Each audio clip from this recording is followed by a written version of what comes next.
A year ago, the Bourne Braves were seeking their first Cape Cod League championship since 2009. However, the season was filled with many ups and downs. Another day, another Braves loss. Bourne falls 5-1 to Hyannis to drop to 5-7-3 on the season. Pop-up, shallow center field, going out Peck, coming in Rockefort, in the alley, it's Carson Rockefort who's there to make the catch. What a finish is the Braves win, their third in a row. Throws to first base, that is in time, as that'll do it here from Doran Park. For the third time this year, Harvey Shapiro has faced his former team in the Bourne Braves, and they have tied at 2 apiece. But as postseason time rolled around, the Bravos found their groove.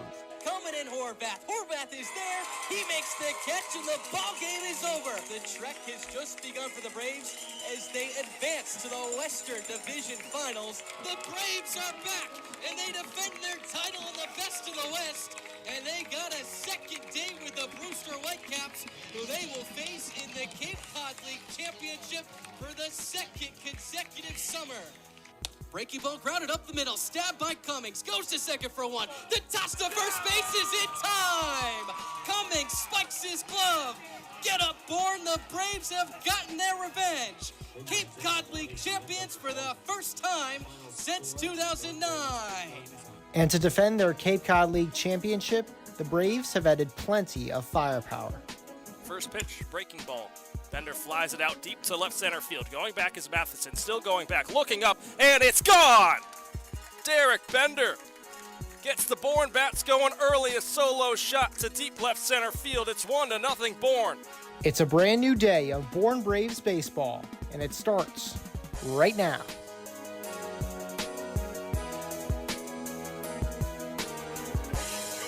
Win and you're in. It's that simple for the Bourne Braves tonight as they hit the road and take a trip to Veterans Field to take on the Chatham Anglers. Thanks for joining us here from Veterans Field. I'm Matt Scalzo alongside Cam Manna. Happy to be with you here on this Saturday night under the lights here in Chatham. And Cam, I said in the open, win and you're in. It's that simple for Bourne. They take down Chatham. They're locked their spot into the playoffs tonight. Yeah, all Bourne can control is a win for them tonight, and we talked about Wareham as well in a 2-2 tie against Falmouth right now. A loss for them could also put Bourne into that 4 spot, but all the Braves are worried about tonight is what's going on in their dugout here at Chatham to win this baseball game and put themselves in and kind of get that monkey off their back the final few games of the season and be able to kind of understand, okay, we're in the playoffs, now what do we have to work on? So Bourne wants to finish their job right here, a beautiful Saturday night from Veterans Field. And last night they had an opportunity as well with Wareham losing, but it was a tough night all around for the Braves, a 14-0 loss to YD. How does a team really, respond and bounce back after a tough outing last night where nothing went their way? Well, Matt, you brought up the saying last night from Ted Lasso and just talking about how it's a new day, the sun's going to rise and Bourne's going to play a new baseball game against a new team. So now it's a completely new slate for them. That YD game was a tough one from the very beginning. It all starts with starting pitching and not getting the outing that you want out of your starting pitcher, and then the bullpen folding over never gave the offense a chance. That also just didn't come alive at all. So for Bourne today, they want to lean on Dalton Pence, as we talked about during our Tomahawk talk, and the Bourne lineup, it's getting consistent guys on base. Bourne only had 3 innings against YD where they had more than 2 runners on base. So early on it was 1, 2, 3 innings. Bourne's got to work these pitchers and be able to get the starter out of the game and get guys on base and produce that to runs. There's a lot to keep an eye on tonight for Bourne to find their way back on track. First pitch is on the horizon, but before that, we head over to Ali Navarrete and Mojo Hill with Before the Bravos. So over to you guys. Thank you, Matt. Excited to be back here at Veterans Field. I would say that this field really is what Cape Cod League, in my head was like, Mojo. When I pictured Cape Cod baseball, kind of picture something like Veterans Field. It's very historic. Very happy to be here because it has been so long since the last time we were here. Yeah, last time we were here, Kavi Castor hit a car in right field. A lot Can of change, confirm. A lot of change since then. I think that was Derek Bender's first game in the lineup. Mm-hmm.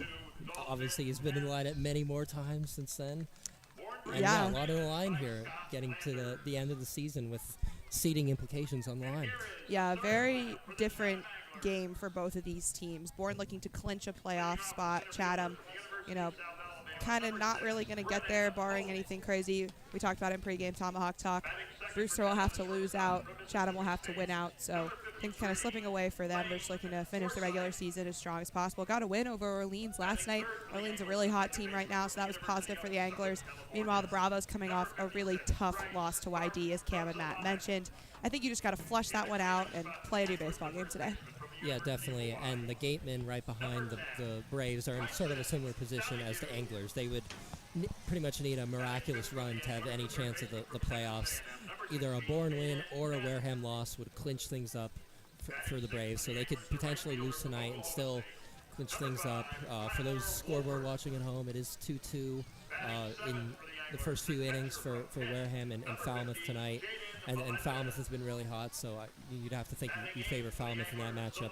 But yeah, Bourne can make things definitely a lot easier by just winning tonight, beating the last place team in the entire Cape League. Yeah, the Braves looking for their 20th win of the season. Talk about the lineup a little bit, notably no Derek Bender. He made his first appearance since getting injured on Monday. Yesterday was pulled from the game early, but he's not in the lineup today. Thing sticking out to me, we've got Sam Peterson batting in the 9-hole, and Cam talks about it. He's got a really good ability to get on base. He's been seeing the ball a bit better at the plate, and I like having him there. It kind of gives new energy to the bottom of that lineup. Yeah, he's sort of a second leadoff hitter in that respect, and yeah. I think he could be perfectly good as the actual leadoff hitter. Last time Bourne put JKG in the leadoff spot, they were rewarded with that huge double with 2 outs that gave them that really, really nice win. And it's been a struggle since then. Bourne struggling to create runs, even with all the talent up and down the lineup. So continuing to kind of switch things around a little bit. I like Eblin in the 3-hole.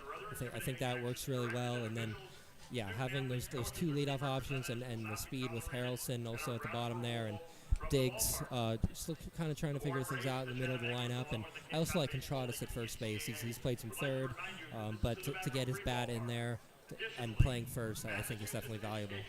I really liked what we saw from New at first base defensively the other night when he played there for the first time. Obviously, nothing crazy, nothing so spectacular, but just really solid stuff, and his bat has also been matching that lately. He had a really good Game 1 against Wareham in the doubleheader.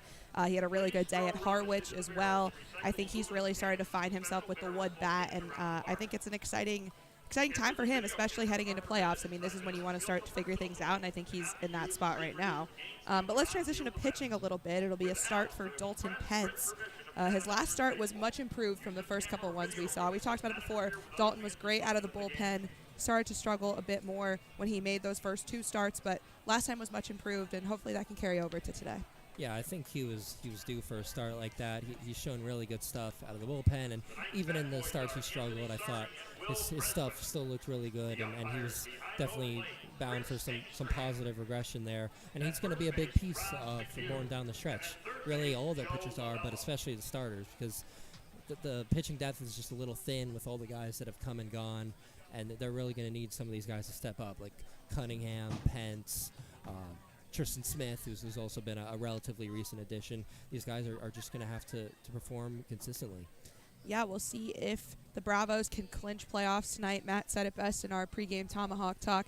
Win and you're in. That's what the Braves can do tonight.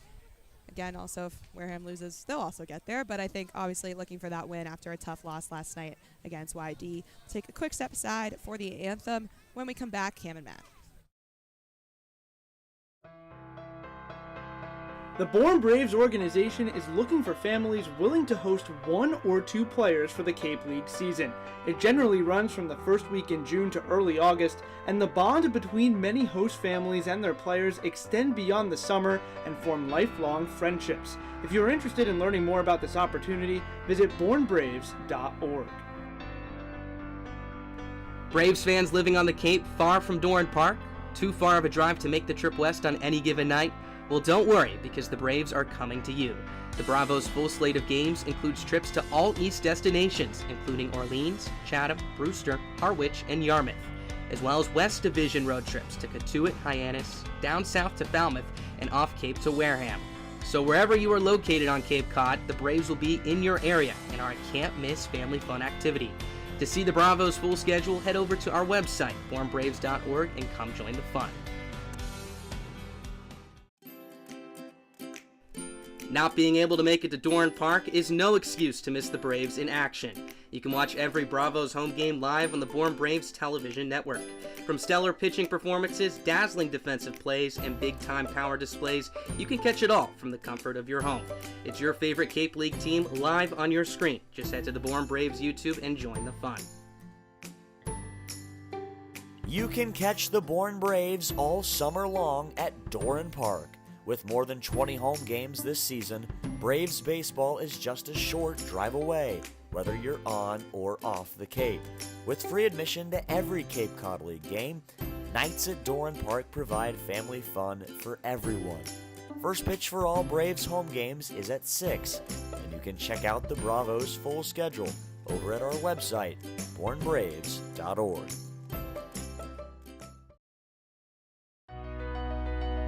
BourneBraves.org, the official website of the Bourne Braves, is your one-stop shop for everything Bravos. From directions to the ballpark, the full game schedule, team information, game recaps, roster news, and more.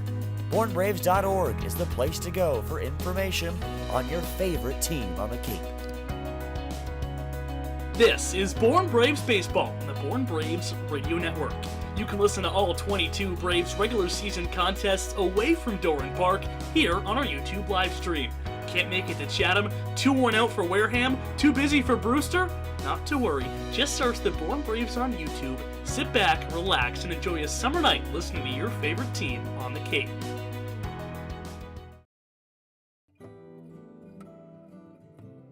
Commercial Electric Solutions, Cape Cod's most valued and professional electric subcontractor who has been providing exceptional services to both commercial and residential customers for over 10 years.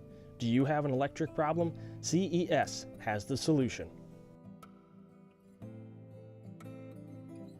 Cape Cod Orthopedics and Sports Medicine is a proud sponsor of the Bourne Braves. Cape Cod Orthopedic Sports Medicine and Physical Therapy is the region's largest and most experienced orthopedic group, accepting new patients at our Sandwich and Hyannis clinics. Convention Data Services, or CDS, is a technology company based in Bourne and a proud supporter of Cape Cod baseball. Since 1986, CDS has been delivering customized solutions to the global trade show industry.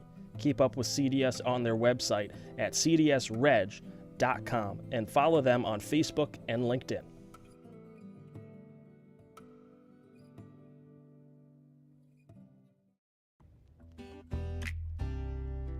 Cape Cod Healthcare is proud to be the official healthcare sponsor of the Cape Cod Baseball League. And with 6 convenient urgent care centers across Cape Cod from Falmouth to Orleans, we're ready to treat a wide variety of minor illnesses and injuries, so you can get back to your regular scheduled summer plans quickly.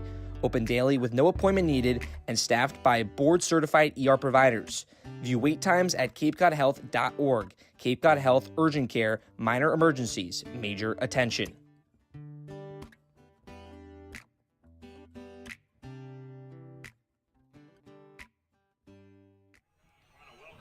First pitch on the horizon here from Veterans Field. Matt Scalzo alongside Cam Manna. Happy to be with you here tonight.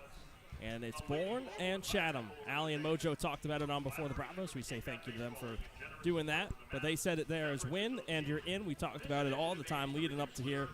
And here's the Bourne lineup that is hopefully going to get that done tonight. Josh Grauer leads off playing at second base. Jonathan Vastine bats second, and he's the shortstop.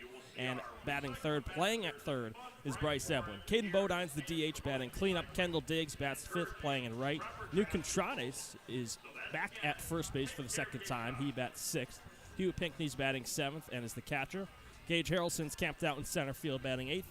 And Sam Peterson rounds things out playing in left, batting ninth. Cam, you talked about it. You like this Bourne lineup a lot. There's a lot of balance in it. Talk us through this order. What is it that you see so much balance in? Well, it comes down to looking top to bottom, and I just go straight to the bottom, and I look at Sam Peterson batting ninth. You like a good second leadoff guy that's been seeing the ball well, brings speed to your lineup, and turns over the lineup at any given time. We know the top 4 guys are going to hit the ball well. Grauer heating up. You talk about Vastine, Evelyn, Bodine. Middle of the order has done their job. Contradas hitting the ball better. And then you get to those bottom 3 hitters. Peterson, the guy that can round them up, and Pinckney and Harrelson both seeing the ball better. So I don't see a lot of weakness in this lineup right now. I think this is one of the better lineups that Bourne has brought together, obviously with the absence of Bender once again. But if I'm going to point anyone out, I'm pointing out Peterson in that 9 spot. Your 9-hitter batting .264 with 13 stolen bases, which is second on the team. That's exactly what you want. So a lot to look forward to here for Bourne. You talked about that balance. Sam Peterson, a new spot for him in the order. Josh Kuroda-Growers batting leadoff for the second time this in more recent times. Last night he batted 8th, and then it was at Harwich. He was the leadoff hitter, came up with that big 2-run double in the 8th inning. To pick up the win for the Bravos. That was their last win. A loss to YD last night, 14-0, and then fell to Katuitt, 8-7 the night prior. And the pitcher that they will be facing on the mound for Chatham is Gabe Davis out of Oklahoma State.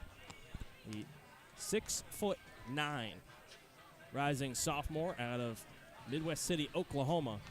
Comes in with a 1-1 record and 6 appearances, 4 of them starts with a 5.51 ERA. A 16 and a third innings pitch. He has 18 strikeouts and 5 walks. His last start, he picked up the win. It wasn't his best outing, and he's coming off back-to-back tough outings, but he was able to get it done against Orleans, a 6-3 win for the Anglers. Cam, taller pitcher in Davis. What should the Bourne hitters expect? Well, you're going to see a lot of over-the-top fastballs. They're going to come in with a little bit of an extra heater behind them. But for Bourne as a whole, Davis is a guy that loves to pump the fastball, and he'll a lot of times use it as his put-away pitch. It is powerful, but not something that the Bravos have not seen. So similar to what they saw last time with Finnegan Wall, a guy that throws strikes, pounds the fastball, and works quick innings. What the Braves got to do, they got to be patient but aggressive, meaning not going to let the pitcher here in Davis get the best of them early on with them chasing pitches. But Bourne also needs to be selective at times, because we saw a few 3-pitch innings. We saw one 3-pitch inning against Wall, and in a situation like that, that 3-hitter, it might have been Bodine. You can't be swinging first pitch after 2 pitches have been thrown. So smarter, selective hitting in the batter's box for the Braves. Davis coming off a up-and-down freshman season with the Cowboys of Oklahoma State. Went 1-2 in 22 appearances, no starts, all coming out of the bullpen. Went 1-2 with a 7.92 ERA. Picked up a save in 25 innings of work, 40 strikeouts, 19 walks. Late addition here for Chatham. And can we talk about what Bourne and their playoff implications for Chatham? It's a near zero shot that they're able to get in. They need Brewster to lose out, and Chatham needs to win out if they want to sneak away in. It's almost the exact position. It is the exact position games back-wise that the Gatemen are in compared to the Braves. Just think of the Braves as Brewster, think of the Gatemen as Chatham right now. So all Chatham can do is just win baseball games and hope for the worst or hope for the best in their case scenario, that Brewster somehow loses out, a team that consistently shows that they'll make the playoffs. A lot riding in this one. Bourne, a win, and they get in. Chatham, they lose, and their season will officially knock them out of playoff contention and sure up the East Division. Gabe Davis, the righty, sets on the mound. JKG, another right-handed hitter in the box. First pitch is a fastball inside for ball 1. First pitch coming at 7:04 on the dot. Right around 80 degrees, just a touch below at 78. 1-0 comes in, finds his own 1-1. Some sun, also some clouds moving in as well. A 1-1. Kuroda-Growers, ground ball on the left side of the infield, fielded by Caden Kent at third, fires across the diamond to first, and it's in time to put down Josh Kuroda-Growers for the first out here in the first. Now we'll run you through the Chatham defensive alignment. We'll start in center field with Brennan Holt. He's joined in right by Tyler Wolfert, and Zach McDonald is in left. From first to the third around the infield, it's Kyson Donahue, Bryce Martin, Grud Zelanik, Lane Forsyth, and Caden Kent, who just made the play at third. Davis, his first pitch to Jonathan Vastine, the left-handed hitting shortstop, is a touch outside for ball 1. The battery mate for Davis tonight is Jaden Melendez. The 1-0. Vastine pops it straight back, and it's 1-1.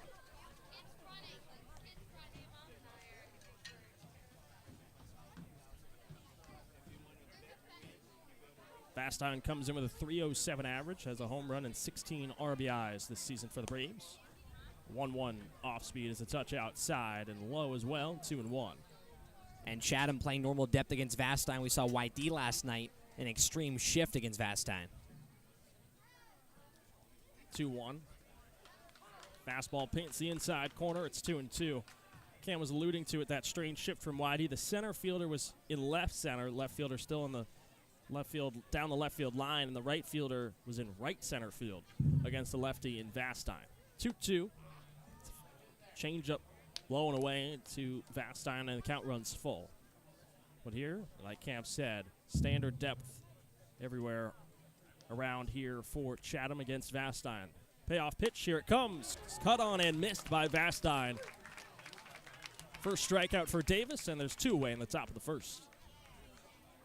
Really nice job there from Davis. A lot of his pitches low and then going up and outside to that fastball to Vastine. And Vastine has shown with 2 strike counts he'll hit that pitch. Actually, his only home run came on a up and outside fastball the opposite way, but right there, the overpowering fastball from Davis. Now Bryce Eblin comes up to bat, another lefty in this Bourne order. First pitch swing, it's a soft line drive, and it'll find a way into center field for a base hit. Bryce Eblin came in with a 10-game hitting streak. Now you can make it 11 games in a row for Bryce Eblin with a hit. First base runner and first hit for the Braves tonight. 2 away, Caden Bodine comes up to bat. And he got jammed inside on that pitch, but he just, right now, his barrel head has just been level and through the zone, and even those inside pitches, and he's just found ways to get on base. He takes a 2-step lead. He's held on to by Donahue over at first.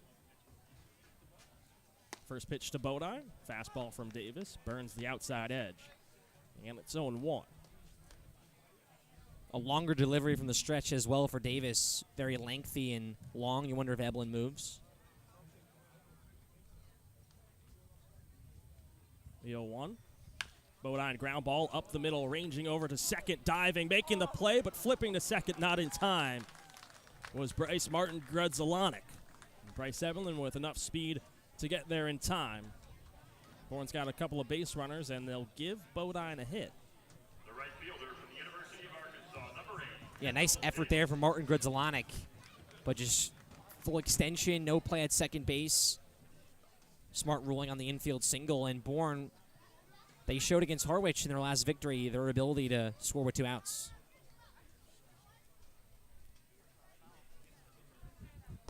First pitch to Kendall Diggs. Change up low and inside, 1-0. Left-handed hitting Diggs out of Arkansas. .226 average for him. No home runs, 8 RBIs this season. For him, it's been the on-base percentage that has put him above and beyond. 1-0 fastball right at the letters, and it's 1-1.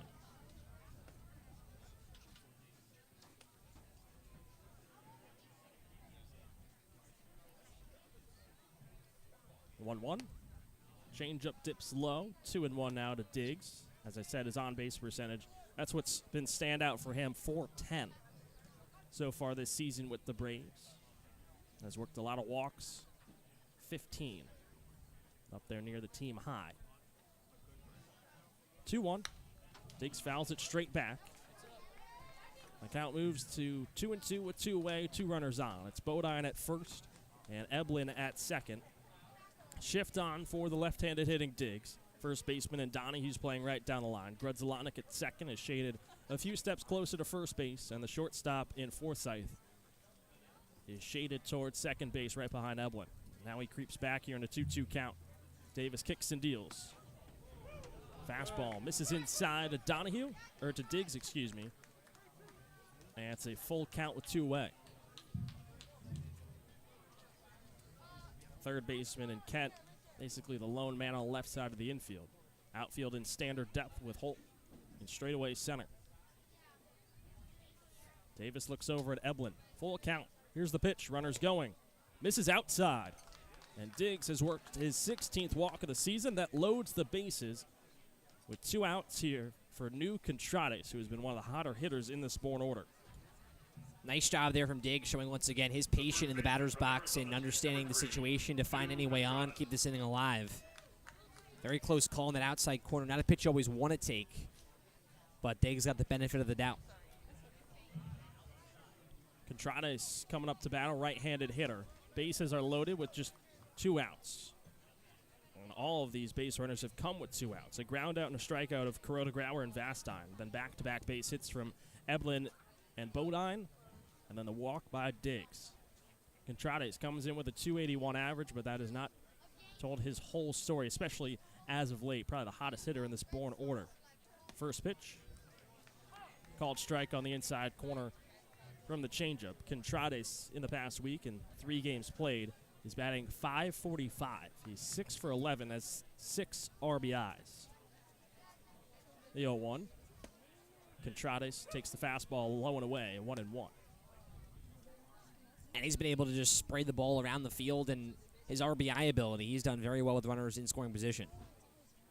2 RBIs in his last 3 games. The 1-1. Checks his swing. Doesn't matter. A called strike on the fastball. It's 1-2.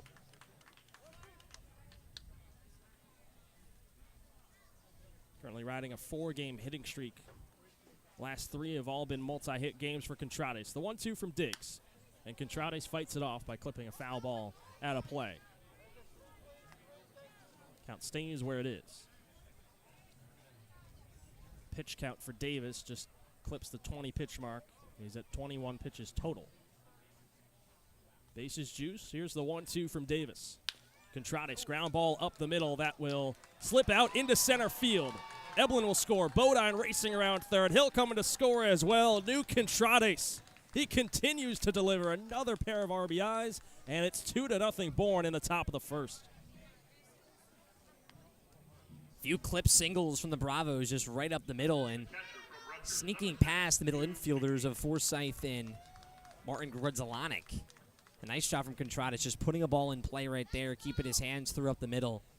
Exactly what Bourne wants, that tough offensive night against YD, striking first here and already giving insurance to Dalton Pence for the bottom half of the first.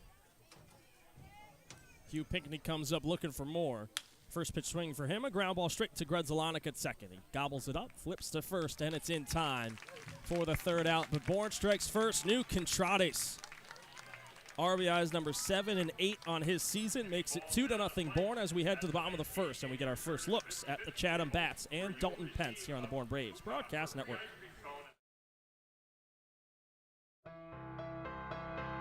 The Bourne Braves organization is looking for families willing to host 1 or 2 players for the Cape League season. It generally runs from the first week in June to early August, and the bond between many host families and their players extend beyond the summer and form lifelong friendships. If you're interested in learning more about this opportunity, visit bournebraves.org.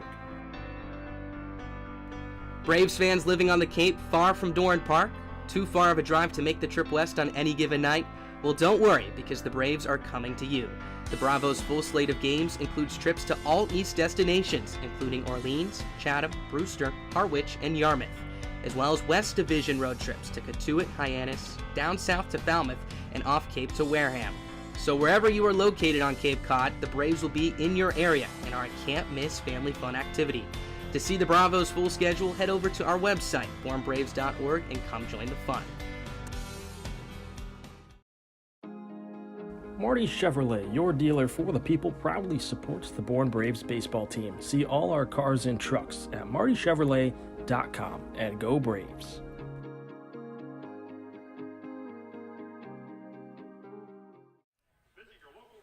Back at Veterans Field and Bourne with an early lead over Chatham, 2-0, thanks to New Contrades, who has extended his RBI streak to 4 games in a row. He's got another pair tonight, pushing his season total up to 8, driving in Eblin and Bodine. With 2 outs and the bases loaded to give Bourne the early lead, and now they hand things off to Dalton Pence, the left-handed pitcher getting his 4th start of the summer out of North Carolina, Chapel Hill. He's 3-1 with a 6.75 ERA, has a save in 16 innings pitched, 22 strikeouts to 9 walks. And he's coming off his best start so far this season. Got the win in a 10-2 win for the Braves over Brewster back on the 20th of July. Went 5 innings, gave up 5 hits, 2 of them earned. The big one, 8 strikeouts to just 2 walks. The best start we've seen from him so far this season. Cam, what should we expect from Dalton? He's a guy that is a big strikeout pitcher, but the walks can bother him, and he's kind of mixed that up in his past few games. 13 strikeouts in his 2 starts, but the walks have been there as well. But what we saw against Brewster, that's what Pence brings to the table. A good 5-inning guy that is going to keep it at bay. Not really a shutout-type pitcher, but he won't allow more than 2 to 3 runs. Lefty on lefty to face here in The first batter for the bottom of the first, it's Brennan Holt, the center fielder out of South Alabama. He digs in, Pence on the mound. First pitch, low and away, 1-0 on the fastball. The rest of the Chatham order is as follows. Lane Forsythe is batting second, playing at short. Bryce Martin Grudzelanik's at second, batting third. Kyson Donahue's batting cleanup, playing at first. 1-0 fastball at the knees, 1-1. Caden Kent bats fifth, playing at third. Tyler Wolfert is in right, batting sixth. The catcher, Jaden Melendez, bats seventh.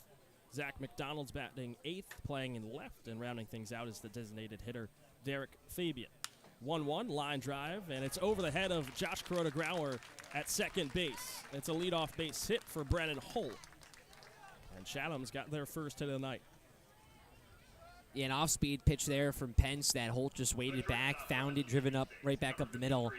Something about Pence, too, is put-away pitches always have been a tough spot as well if he can locate that off-speed pitch, just missing right there on the upper level.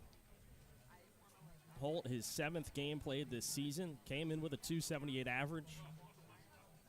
Late addition here in Chatham. First pitch to Lane Forsythe is a strike on the inside, 0.5-1. Forsythe, he's just like Holt. 6 games played this season so far, .263 average for him.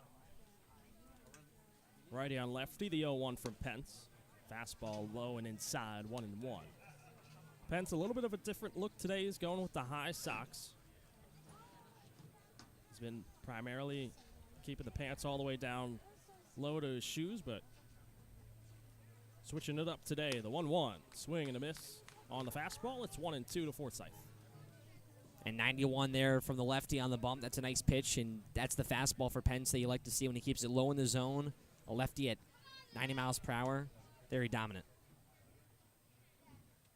From the stretch, Pence on the third base side of the rubber. The 1-2, fouled straight back from Forsythe. We'll go again.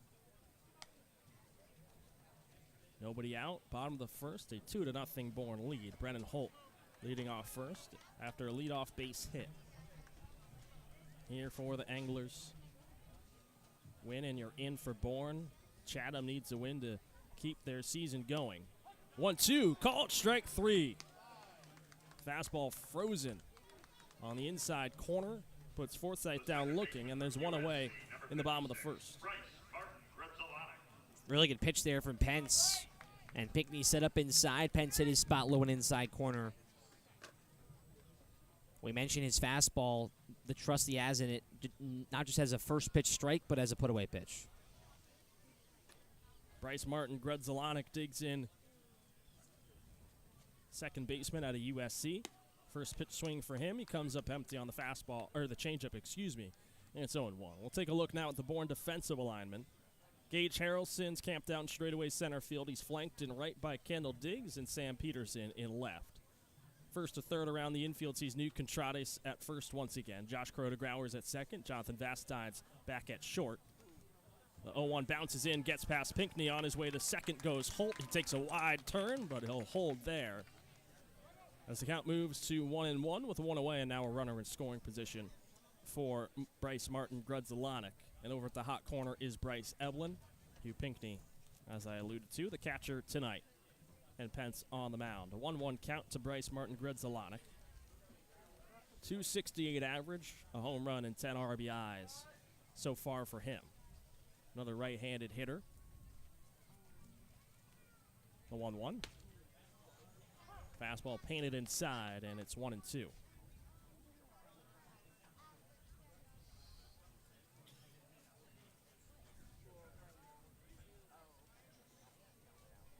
Kuroda-Grauer pinching in towards second base, holding on closely to Holt.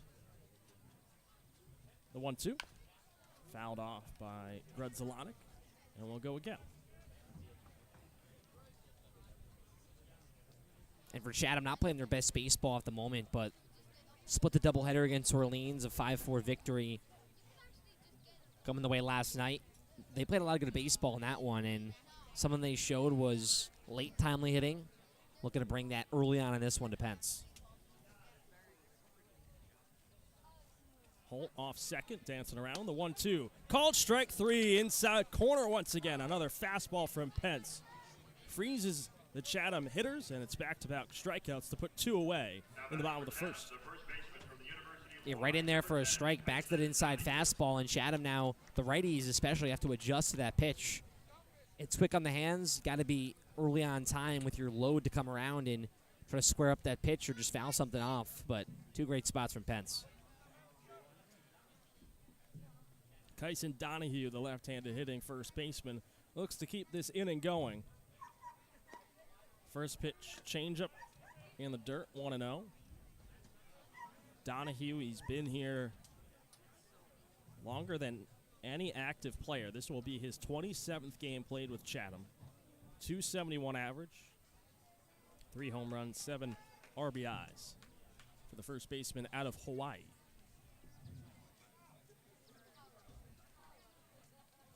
The 1-0, it's a fastball outside, 2-0.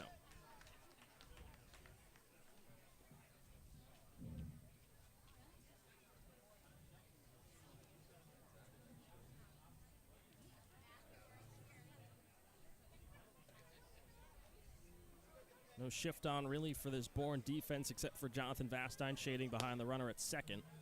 The 2-0 fastball is low in the dirt. 3-0 now to Donahue.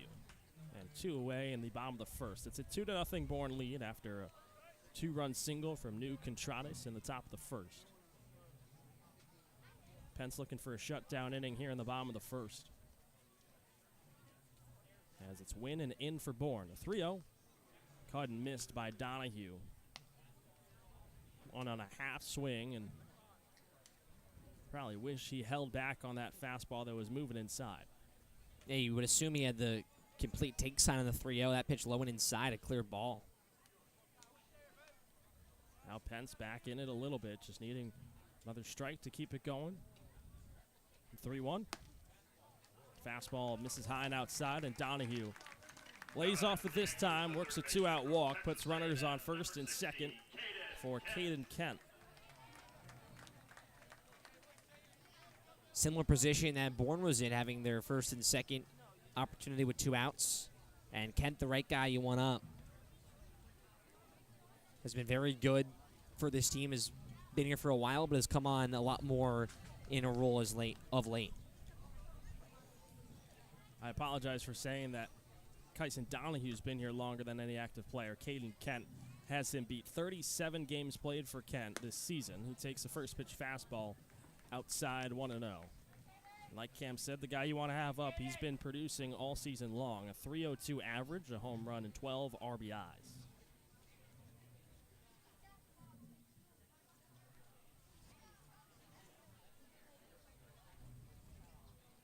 The 1-0. Swings and misses on the breaking ball. It's 1-1 with 2 outs.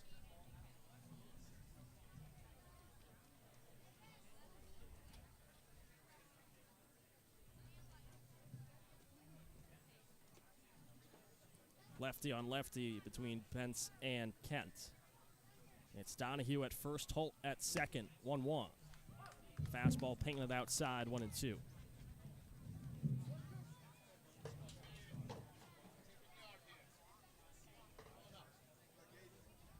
Pence looking for another punch out to end the inning and strand a pair of runners in the bottom of the first for Chatham. Caden Kent looking to get the Anglers back in it. The 1-2. It's a fastball low and away. Count evened at 2-2. He's trying to work that fastball once again, but that's a good spot more towards a righty. That inside corner pitch working away from the lefty. Pence trying to set back up inside if he goes to that fastball. Standard depth around the infield for Bourne. The 2-2. This one fouled straight back into the netting behind home plate. And we'll go again here between Pence and Kent.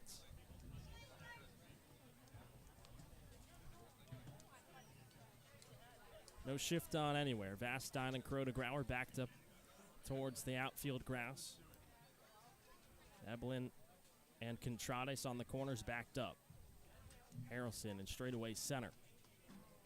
2-2 count. Holt going. Kent swings and pops it up out of play.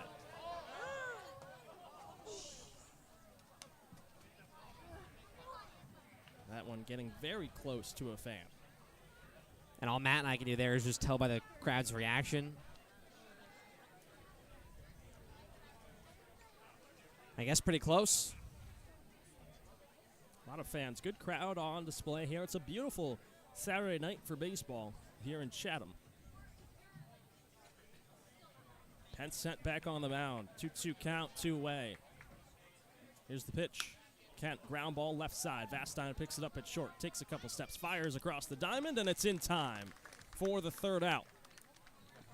Chatham strands a pair in the bottom of the first after one hit. No runs come across to score. We head to the second. Bourne, a 2-0 lead over Chatham on the Bourne Braves Broadcast Network. BourneBraves.org, the official website of the Bourne Braves, is your one-stop shop for everything Bravos. From directions to the ballpark, the full game schedule, team information, game recaps, roster news, and more. BourneBraves.org is the place to go for information on your favorite team on the Cape.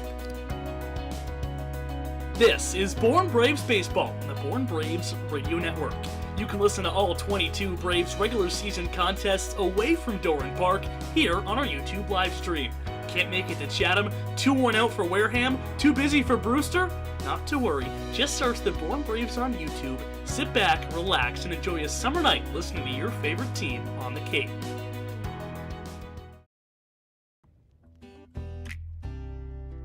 Cape Cod Healthcare is proud to be the official healthcare sponsor of the Cape Cod Baseball League. And with 6 convenient urgent care centers across Cape Cod from Falmouth to Orleans, we're ready to treat a wide variety of minor illnesses and injuries, so you can get back to your regular scheduled summer plans quickly. Open daily with no appointment needed and staffed by board-certified ER providers. View wait times at capecodhealth.org. Cape Cod Health Urgent Care, minor emergencies, major attention.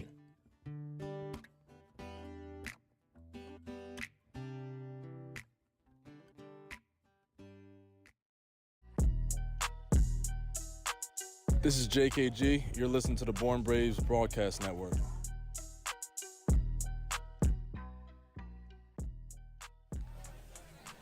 We're back at Veterans Field and into the second inning. It's a 2-0 Bourne lead over Chatham. Matt Scalzo, Cam Manna, happy to be with you here on this Saturday night under the lights. Gage Harrelson will lead off. 8-9-1 due up for Bourne. Facing the righty and Gabe Davis, the first pitch to the left-handed hitter in Harrelson is a fastball on the outside edge, called strike one. Bourne put 2 across in the top of the first off the 2-run single from New Contranis. 0-1, Harrelson shows bunt, pulls back, and the off-speed. The ball outside, 1-1. Harrelson has been seeing the ball better as of late. 1-1. Dips downstairs, 2-1. In his last 3 games, he is 1 for 8, but he has worked 3 walks as well. His on-base percentage in the past week is .364. Over on the season, comes in with a .257 average. Picked up a hit last night in the loss against YD.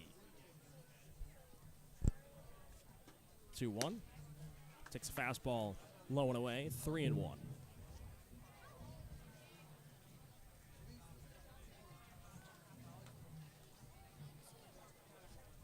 And the 3-1.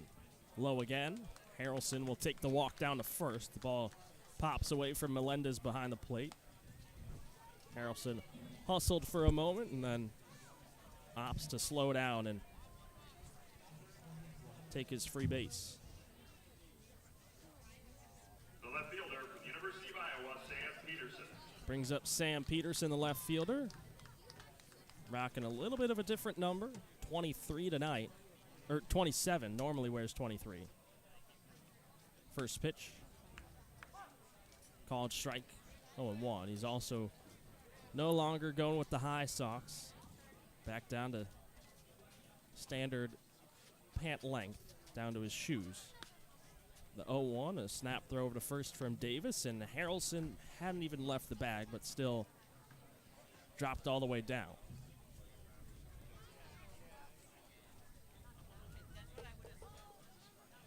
There's a throw over and a head-first dive from Harrelson as he was a couple of steps off the bag. Has a nice little laugh with Donahue over at first. The 0-1. Fastball zips upstairs, and it's 1-1 to Peterson.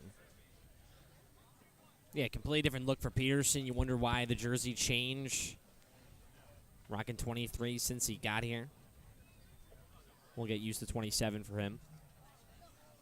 It's pretty easy to differentiate him, thankfully, with his yellow cleats and Hawkeye helmet. The 1-1 Harrelson going. Pitch misses the throw. It flies all the way into center field from Melendez. Harrelson hustling on his way to third from second. And he picks up a stolen base and then advances to third on the throwing error from the catcher Melendez. Yeah, just a tough throw there from Melendez. That ball just airmailing all the way into center field. Lost that from the second he threw it. Just went from his knees, rushed that throw, and it's going to be costly. 3-1 count here. Righty on righty against Peterson. The pitch. Check swing. He goes around on the changeup low in the dirt. And the count runs full with nobody out. Harrelson over at third. Bourne looking to stretch its advantage. Peterson, a 264 average so far, has 8 RBIs. Payoff pitch. And he takes it high and outside.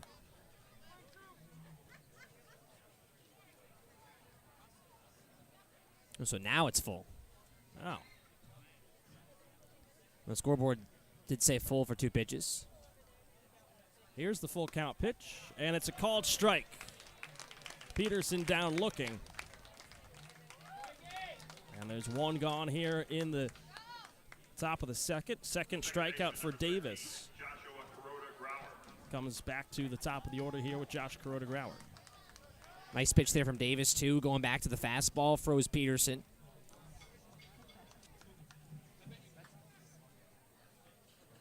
First pitch to Kuroda-Grauer. A changeup low, and it's 1-0. Kuroda-Grauer grounded out to third, and Caden Kent, his first time up, that began the ball game. Now looking to drive in Harrelson. As a breaking ball misses low and away, 2-0. It's for the right-handed hitter. Davis has lost a little bit of his control here in the second. The walk to Harrelson. Peterson looked like he was going to get on, but had a favorable count. Davis bowed back, but quickly in a 2-0 hole against Kuroda-Grauer. Corners pinched in, and Donahue and Kent on the infield grass. The 2-0. Called strike on the outer half. It's 2-1.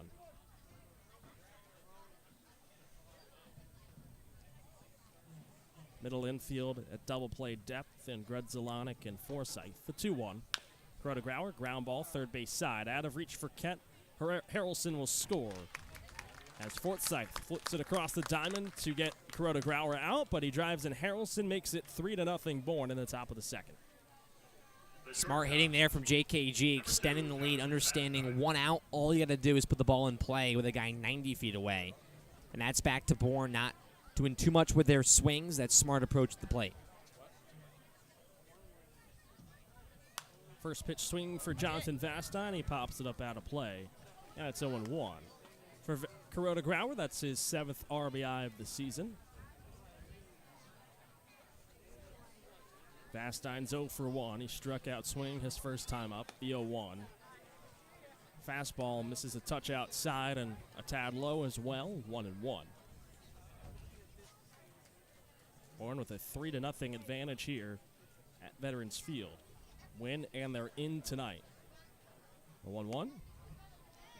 Change up high and outside, 2-1 to Vastine. And the other scenario that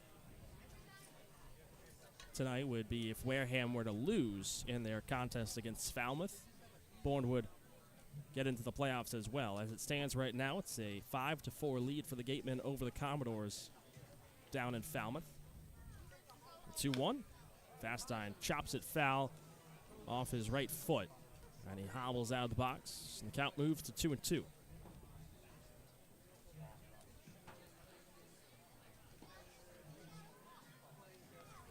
Also for Chatham, they need to win out, or Brewster needs to lose out. And right now, Orleans with an 8-2 lead over the Whitecaps at Eldridge Park. That's in the top of the 4th.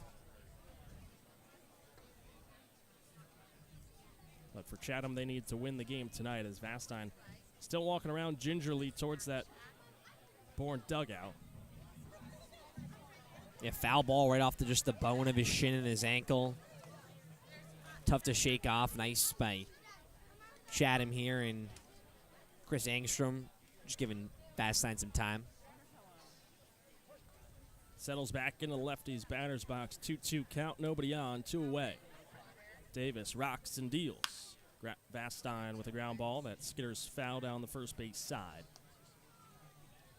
We'll go again, another 2-2 count. Like Cam said, Chris Engstrom behind the plate calling the balls and strikes. Rob McHugh is over at first, and Joe Labella's at third. 2-2. It's an off-speed, low and away. Vastine has worked a full count.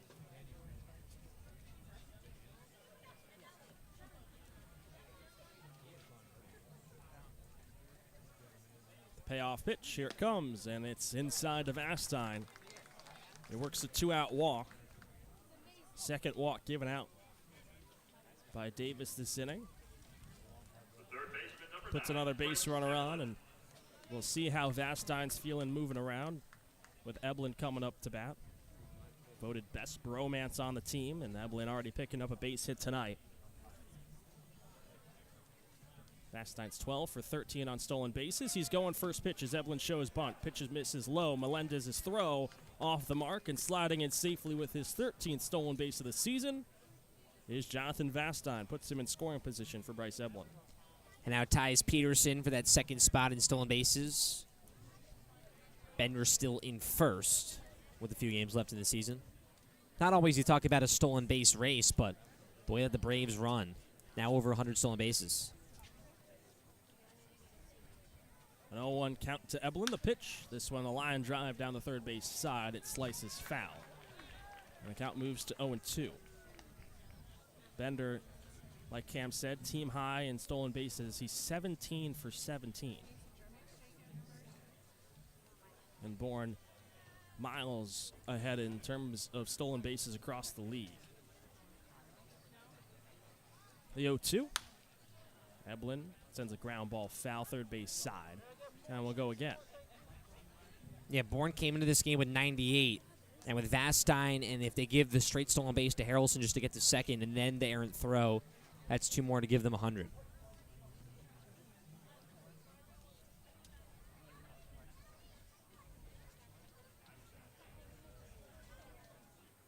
Here's another 0-2. And Eblin once again spoils it with a foul ball. That one might have gone straight into the press box. Yeah, here it's possible. A large window for the amazing press box here at Veterans Field. We hope that Joe and Andrew are okay. Yeah, Chatham broadcast. It's always fun to talk to those two. Maybe one of them flashed the leather. The 0-2. Eblin sends a slow roller to the second base side. Picked up by Grudzelanic. Flips to first and gets out a hustling Eblin to end the inning. Bourne tacks on another with the RBI ground out from Josh Kuroda-Grauer. We head to the bottom of the second. It's a 3-0 Bourne lead over Chatham on the Bourne Braves Broadcast Network.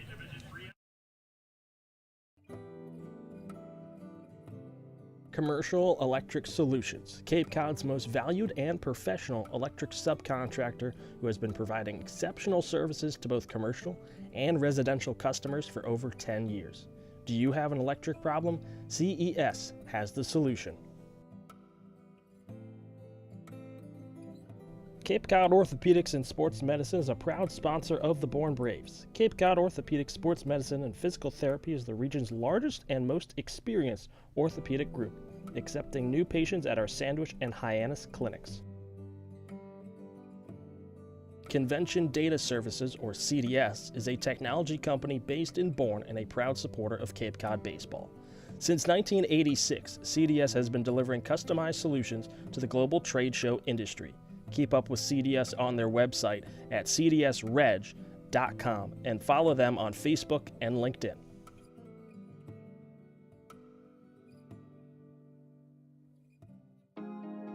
Marty Chevrolet, your dealer for the people, proudly supports the Bourne Braves baseball team. See all our cars and trucks at martychevrolet.com and go Braves.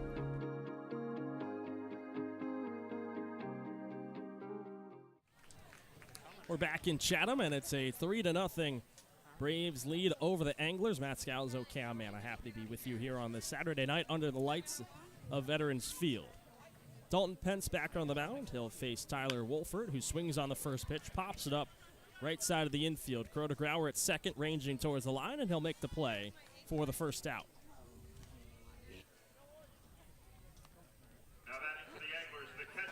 One pitch and one out for Tyler Wolford here in the bottom of the second, and now brings up Jaden Melendez, the catcher, who had an error in the top of the second, looking to avenge that mistake with a base hit. First pitch from Pence to Melendez is a fastball on the inside corner, a called strike.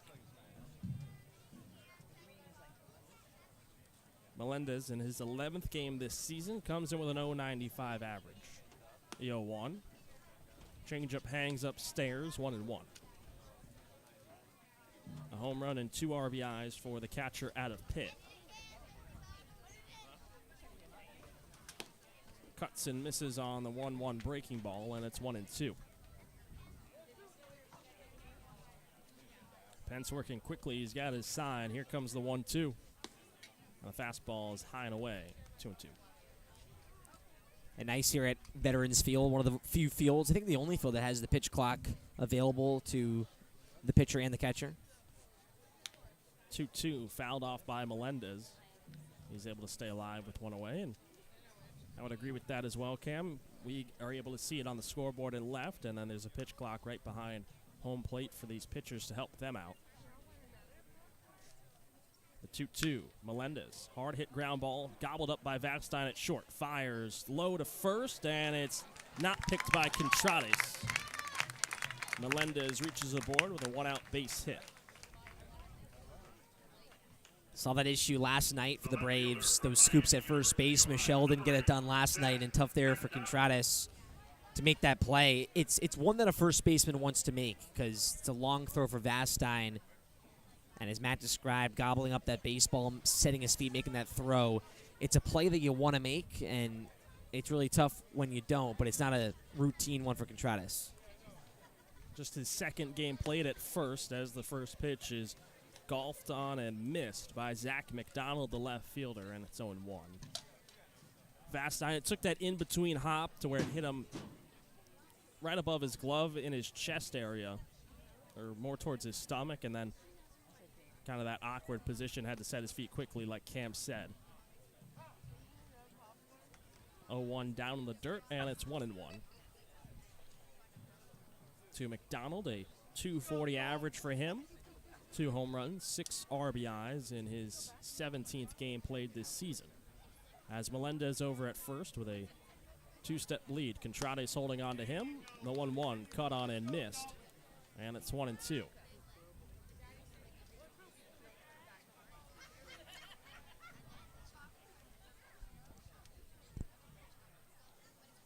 Pence working from the stretch on the third base side of the rubber. The 1-2. Got him. Called strike 3 on the inside corner. Third strikeout for Pence tonight. All have come by the looking variety. And there's 2 away in the bottom of the second. Yeah, Pence is loving that inside corner fastball to righties. And he's working at the low 90 miles per hour. Tough when it's low and inside for a righty to make that quick turn and turn on that baseball. Another righty. It's the 9-hitter in Derek Fabian, and there's another fastball on the inside corner. It's 0-1. Melendez still over at first. Contrades holding on to him. Double play depth up the middle for Vapstein and Crota Grauer. The 0-1. Another fastball, another strike. This one zips into the bottom of the zone. It's 0-2. Fabian, the top hitter among current players for Chatham. The 0-2. Good morning, good afternoon, and good night, Derek Fabian. 3 pitches, and Pence has his 4th strikeout. That will end the bottom of the second. We head to the third. It's a 3-0 Bourne lead over Chatham on the Bourne Braves Broadcast Network. The Bourne Braves organization is looking for families willing to host 1 or 2 players for the Cape League season. It generally runs from the first week in June to early August, and the bond between many host families and their players extend beyond the summer and form lifelong friendships. If you are interested in learning more about this opportunity, visit bournebraves.org. Braves fans living on the Cape far from Doran Park? Too far of a drive to make the trip west on any given night? Well, don't worry, because the Braves are coming to you. The Bravos' full slate of games includes trips to all East destinations, including Orleans, Chatham, Brewster, Harwich, and Yarmouth, as well as West Division road trips to Cotuit, Hyannis, down south to Falmouth, and off Cape to Wareham. So wherever you are located on Cape Cod, the Braves will be in your area and are a can't-miss family fun activity. To see the Bravos' full schedule, head over to our website, bournebraves.org, and come join the fun. Marty Chevrolet, your dealer for the people, proudly supports the Bourne Braves baseball team. See all our cars and trucks at martychevrolet.com, and go Braves.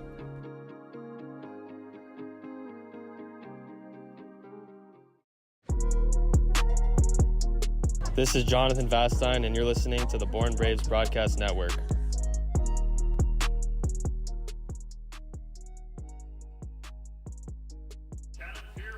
Into the top of the third, Dalton Pence is dealing on the mound. 4 strikeouts through 2 innings for the left-hander out of UNC. Finished the bottom of the second with back-to-back strikeouts, and now he hands off to his offense, who already has a 3-0 lead. And it's the heart of the Bourne order, 4, 5, and 6. Caden Bodine, Kendall Diggs, and New Contrades due up to face Gabe Davis, who enters in to his 3rd inning of work, has 49 pitches coming into this inning. First pitch to the switch-hitting DH and Caden Bodine, bounces right on top of home plate and hits in up high on Melendez. Caught him what looks to be near the throat area. And he'll step out as Chatham athletic trainer will run out to check on him.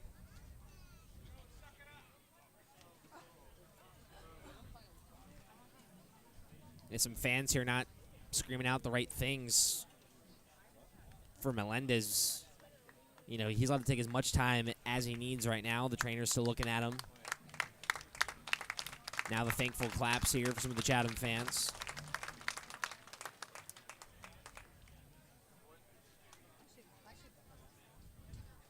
Tough place to get hit, and also just a very tough position.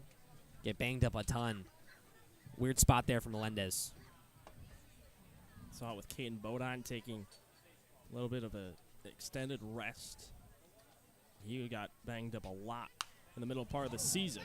And the 1-0 is clipped straight back over top the press box, and it's 1-1. Bodine singled his last time up. Here, a chopper down the first base side. It bounces foul of the line, and it's 1-2.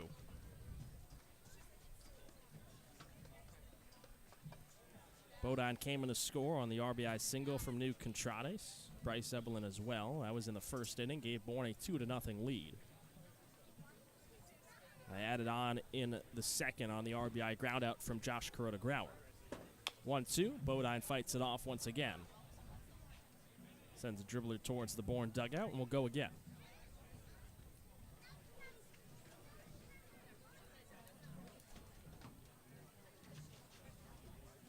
Standard depth around the infield and in the outfield here for Bodine.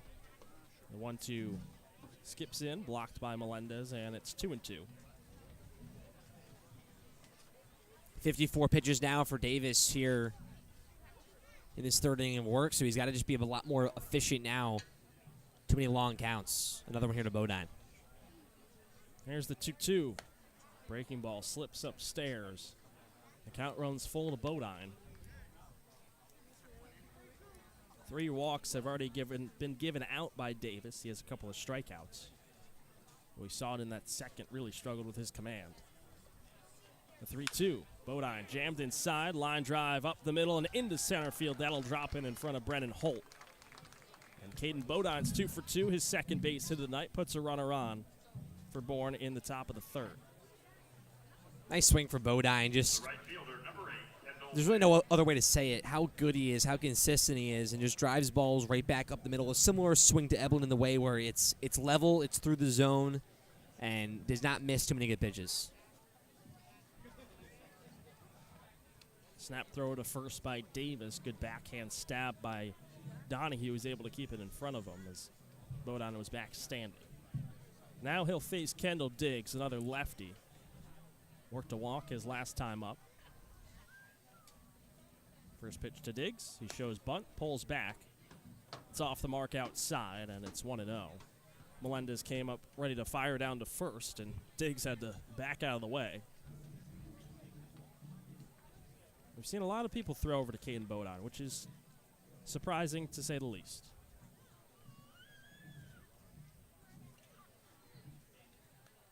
A 1-0. Outside 2-0, and no offense to Caden, I'm sure he'd probably agree. He doesn't steal a whole lot. He's just 1 for 3 on stolen bases, doesn't take large leads at first. It's Whitey picked off Bodine. They went over 5 times in one at bat, which is, maybe something to do to Bender.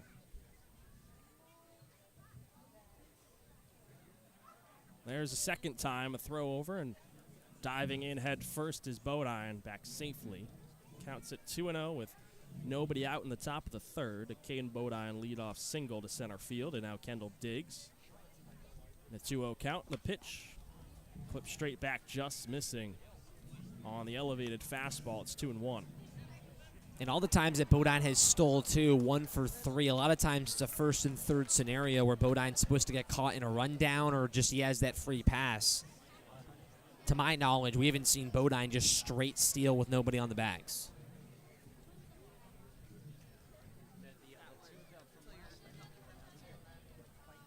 The 2-1 to Diggs.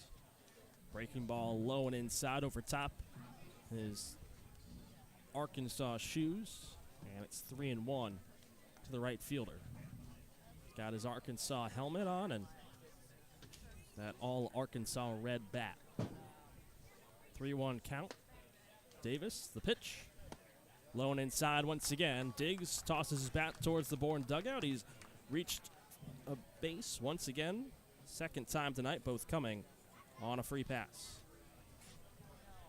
Yeah, Diggs finding ways to put himself on. And back to what we talked in the pregame show, Matt, a balanced lineup. This is what you like so far. That first inning, top of the order, came around and scored. Second inning, bottom of the order. Harrelson with a walk, turns it over for JKG. And now the middle of the order, bring it over towards the bottom. And 2 guys getting on, and what Contreras and Pinckney have done. It's a really nice part of the order. Going to see a mound visit from Jaden Melendez over at first, or over behind the catchers. The catcher in Melendez will go out and talk with the pitcher in Gabe Davis, and the third baseman in Kent will join him as well. Defensively, this Chatham infield shifting around a little bit. Kent, the third baseman, creeped in towards the infield grass. First baseman and Donahue's not holding on to Diggs. Is even with the bag, maybe a step behind. And the middle infield of Grudzelanek and Forsyth in double play depth. Just a step behind the second base bag. First pitch to New Contreras as a breaking ball that sails outside 1-0. And Contreras, he's already delivered tonight.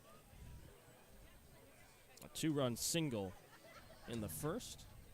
Looking to drive in Bodine for the second time tonight. Outfield in standard depth with Holton straightaway center. McDonald in left. 1-0. Breaking ball loops back into the zone. It's 1-1. And Tyler Wolfert, is in right field.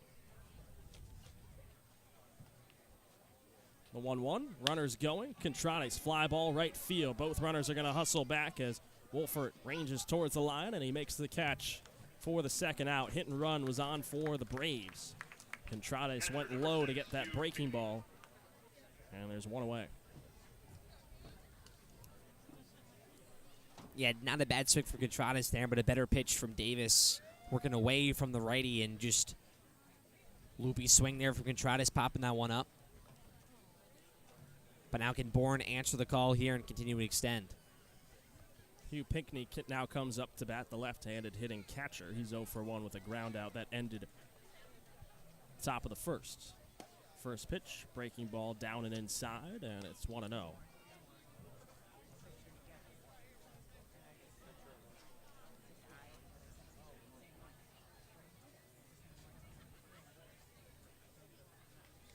The 1-0. Breaking ball, Pinckney checks his swing, and he goes around on the breaking ball, 1-1.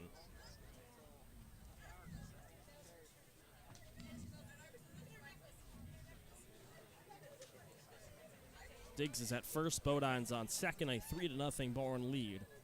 2 runs in the first, 1 in the second, looking for more in the third. 1-1, cut on and missed by Pinckney. Comes up empty on another breaking ball from Davis. It's 1-2.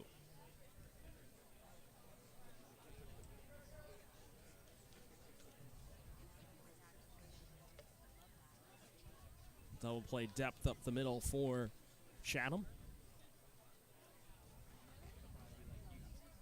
The 1-2 count. Pinckney checks his swing. He holds back as this one bounces in the dirt, blocked by Melendez. He keeps it in front of him. So Diggs and Bodine hold. Count evened at 2-2.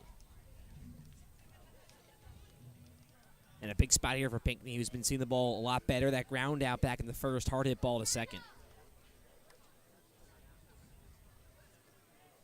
Forsyth, the shortstop, pinching in towards Bodine. He steps back as the 2-2 ground ball through the right side of the infield. Into right field, Bodine getting the wave around at third. Here comes the relay throw home. It's cut off by Davis. Q Pinckney, an RBI single. Makes it 4-0 Bourne here in the top of the third. Great swing from Pinckney. I love the aggression from Topoleski, sending Bodine. That throw from Wolfert offline. And once again, another hard hit ball to the right side from Pinckney. Really good swing. Level, waiting back. And he was average coming to this game, up to 260, notching his 4th RBI. Nice to see for him. And looks like that'll be the night for Gabe Davis. Interim head coach and Todd Shelton out of the mound, or out of the dugout onto the mound. Trying to see if there is a new pitcher coming in. There's some arms up, but looks like this might just be a mound visit. Nope. Shelton will take the ball from Davis, and that will be his night. After 2 1/3 innings of work, he's responsible for Diggs and Pinckney on the bases. And we'll step aside for a quick break, find out who the new pitcher is, and get you ready to know everything about him when we return on the Bourne Braves Broadcast Network.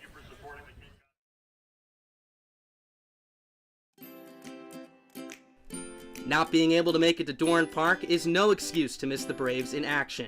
You can watch every Bravos home game live on the Bourne Braves television network. From stellar pitching performances, dazzling defensive plays, and big-time power displays, you can catch it all from the comfort of your home. It's your favorite Cape League team live on your screen. Just head to the Bourne Braves YouTube and join the fun. You can catch the Bourne Braves all summer long at Doran Park. With more than 20 home games this season, Braves baseball is just a short drive away, whether you're on or off the Cape. With free admission to every Cape Cod League game, nights at Doran Park provide family fun for everyone. First pitch for all Braves home games is at 6, and you can check out the Bravos' full schedule over at our website, bournebraves.org. BourneBraves.org, the official website of the Bourne Braves, is your one-stop shop for everything Bravos. From directions to the ballpark, the full game schedule, team information, game recaps, roster news, and more. BourneBraves.org is the place to go for information on your favorite team on the Cape. This is Bourne Braves Baseball on the Bourne Braves Radio Network. You can listen to all 22 Braves regular season contests away from Doran Park here on our YouTube live stream. Can't make it to Chatham? Too worn out for Wareham? Too busy for Brewster? Not to worry, just search the Bourne Braves on YouTube, sit back, relax, and enjoy a summer night listening to your favorite team on the Cape.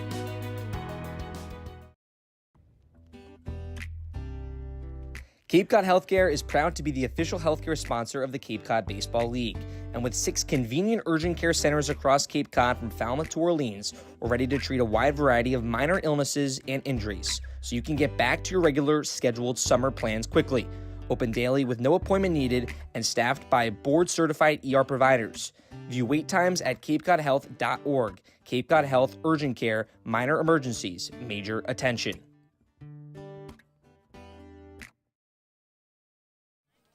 Back at Veterans Field, the new pitcher on the mound is Shane Van Dam out of SUNY Cortland on his way to NC State.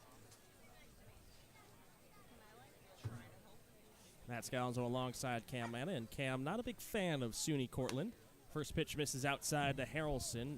Kendall Diggs with a large lead over at third. He retreats back as Melendez was ready to throw down to third. Yeah, no, that's the rival of the Bombers, so, that's when you become an Ithaca Bomber, that's, you're not a fan of the Red Dragons whatsoever. But, my job here is to be non-biased, and I will do that. And we got a batter's violation against Harrelson. He wasn't in the box in time, and so the count evens at 1-1.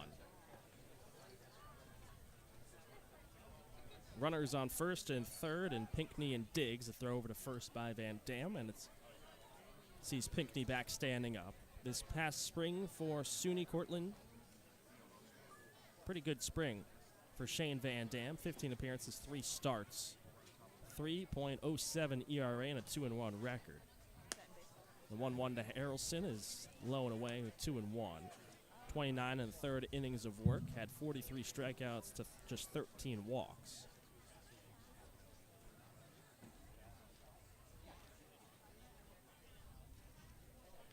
Two-one. Breaking ball finds the zone, 2-2. And a very good baseball program for the Red Dragons. Have won 2 national championships in the last 10 years.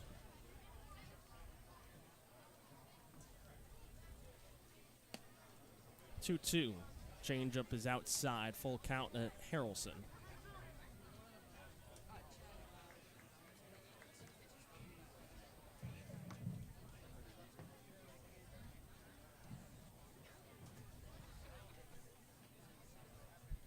Full count, runners at first and third. Pinckney going, the pitch, Harrelson, line drive that finds its way out into right field. Coming in to score is Diggs. Hustling on his way to third goes Pinckney. And Harrelson delivers with a 1-out RBI single. Makes it 5-0, Bourne in the top of the third. We mentioned balance during the pregame, and the middle of the order starts this rally for the Braves. Pinckney and Harrelson in 7-8 towards the bottom. They drive in those runs, and that's just showing right now Bourne bouncing back, washing their offensive woes last night, and the bottom of the order right now hitting the ball very well. Great job from Pinckney and Harrelson.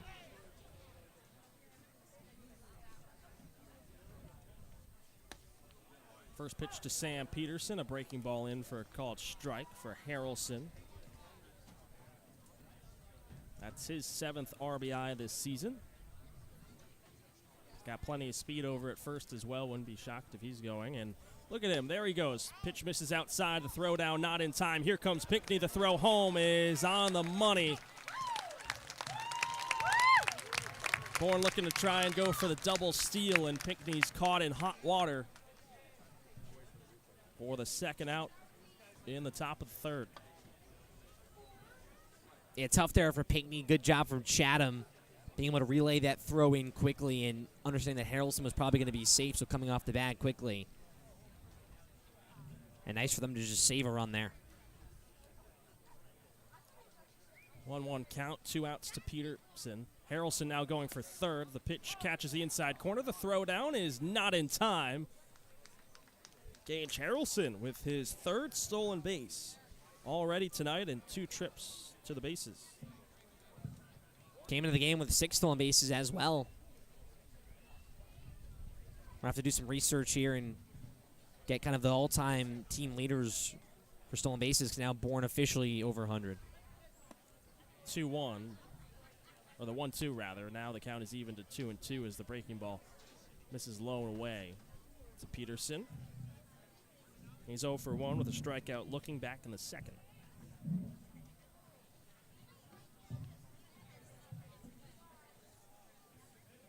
2-2. Peterson turns and sends a fly ball out into left center field. Hustling over towards the gap is Brennan Holt, the center fielder. He leaps and he makes the catch for the third out, but Bourne adds a pair in the top of the third, and now we got more with Allie Navarrete down on the field. What have you got for us, Allie? Thank you, Matt. A couple weeks ago, I came on here and talked about how Hugh Pinckney told me his teammate Bryce Evelyn inspired him to throw on some yellow wrist tape to try and get a hit. That was a couple weeks back at Falmouth. It worked for Hugh then. I know, though, today he was a bit stressed because they're out of yellow tape, so they're rocking the red and black. That's the new decision for the Braves in the dugout. That's what they've got, but nothing stopping him. A really good inning there for the Braves, stringing some hits together, and Hugh included. So maybe he'll switch from yellow to black from now on. We'll see, but maybe they'll get the yellow back. Who knows? Right now, it doesn't look to be affecting them, Allie. A 5-0 lead here as we head into the bottom of the third on the Bourne Braves Broadcast Network.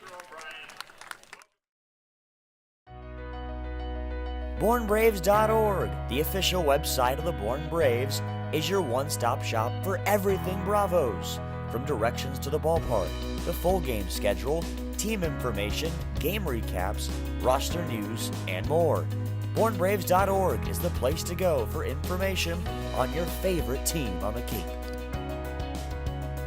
This is Bourne Braves Baseball on the Bourne Braves Radio Network. You can listen to all 22 Braves regular season contests away from Doran Park here on our YouTube live stream. Can't make it to Chatham? Too worn out for Wareham? Too busy for Brewster? Not to worry, just search the Bourne Braves on YouTube, sit back, relax, and enjoy a summer night listening to your favorite team on the Cape. Back at Veterans Field for the bottom of the third, we say thank you to Allie Navarrete for giving us the update on the tape issues in the Bourne dugout, but right now, no issues seen for them. Might have not have the yellow tape, but they still got the offense going. A 5-0 lead as we enter into the bottom of the third. It's back to the top of the order for Chatham, facing the left-hander and Brennan Holt, or the left-hander and Dalton Pence against the left-handed hitting Brennan Holt. The first pitch, it's a fastball in for a strike, 0-1. It's been a minute since we've seen Dalton Pence. Quick work in that bottom of the second. A couple of strikeouts brings his total up to 4, the 0-1. Holt jammed inside. He pops it up straight over top. Actually, it's able to stay in the ballpark. Catches the top of the netting and drops back down behind home plate. Count quickly 0-2. Holt, one of 2 hitters in this Chatham order that picked up a base hit against Pence the first time around. The 0-2 from Pence. Swing and a miss. Chasing high. Fastball is Holt. 5th strikeout for Dalton Pence. 3 in a row if you go back to the bottom of the second.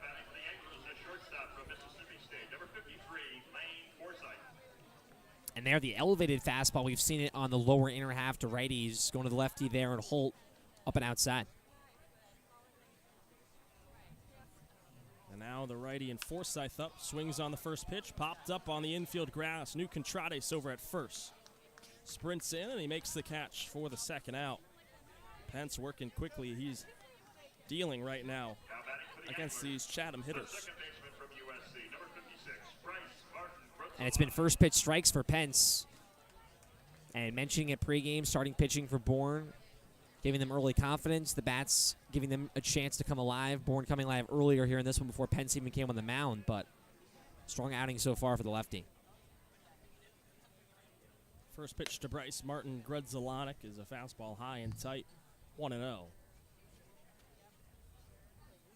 And huge for Pence to find a little momentum as Bourne heading in towards that playoff push. Grudzelanek line drive right at third and right into the glove of Bryce Eblin for a 1-2-3. Bottom of the third, we head into the fourth. Bourne in full command over Chatham, a 5-0 lead. I'll hand play-by-play off to Cam Manna when we return on the Bourne Braves Broadcast Network.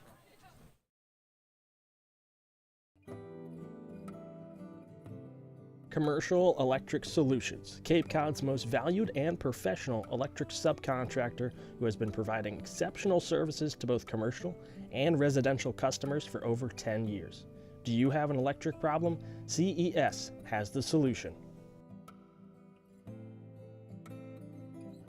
Cape Cod Orthopedics and Sports Medicine is a proud sponsor of the Bourne Braves. Cape Cod Orthopedic Sports Medicine and Physical Therapy is the region's largest and most experienced orthopedic group, accepting new patients at our Sandwich and Hyannis clinics.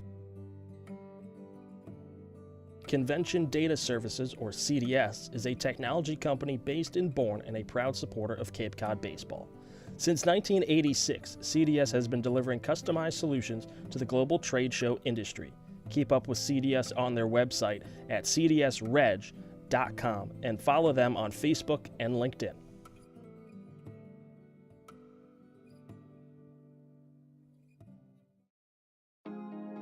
Marty Chevrolet, your dealer for the people, proudly supports the Bourne Braves baseball team. See all our cars and trucks at martychevrolet.com and go Braves.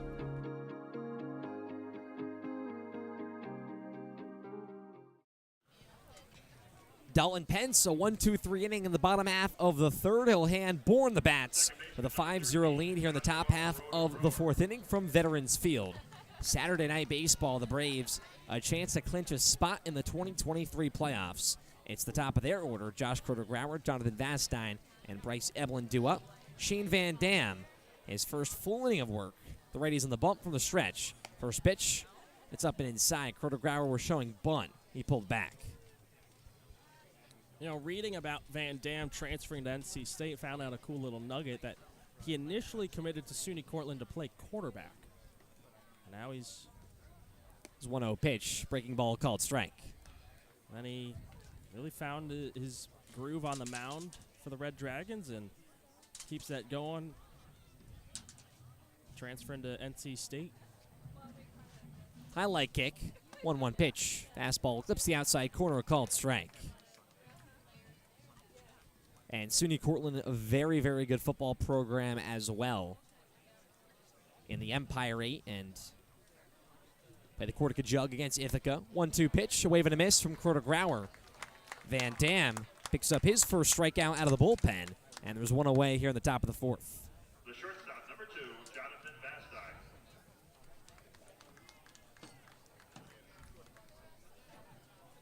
Jonathan Vastine, the lefty, will dig in. He's 0 for 1, walked and stole a base in the second inning. Van Dam from the first base side of the rubber. Sets and fires. Fastball comes in at the knees at 92. Called strike.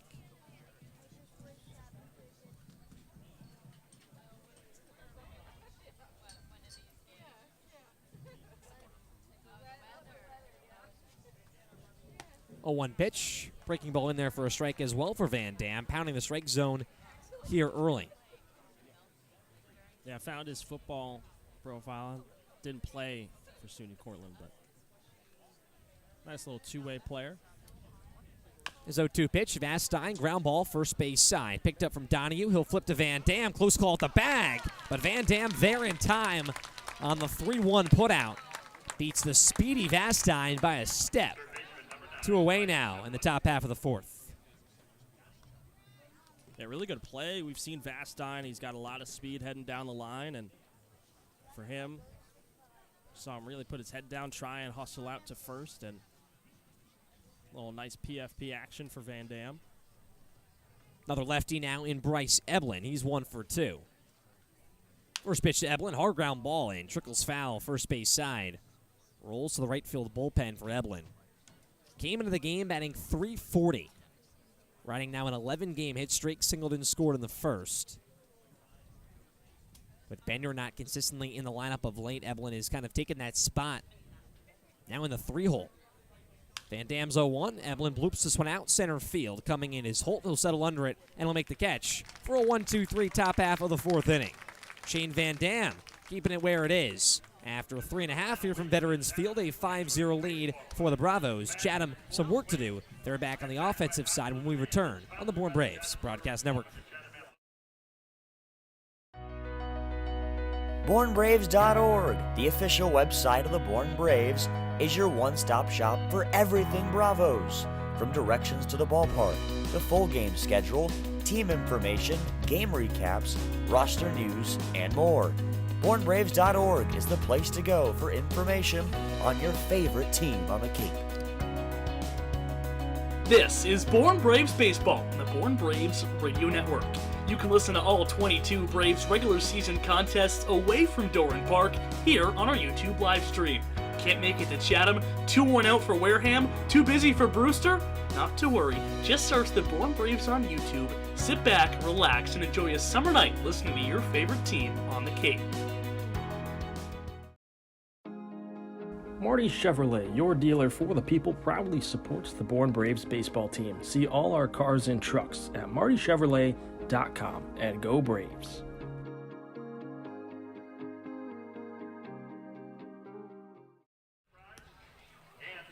Back from Veterans Field, the bottom of the fourth inning. Chatham now back with the lumber, and Dalton Pence on the mound for his fourth inning of work.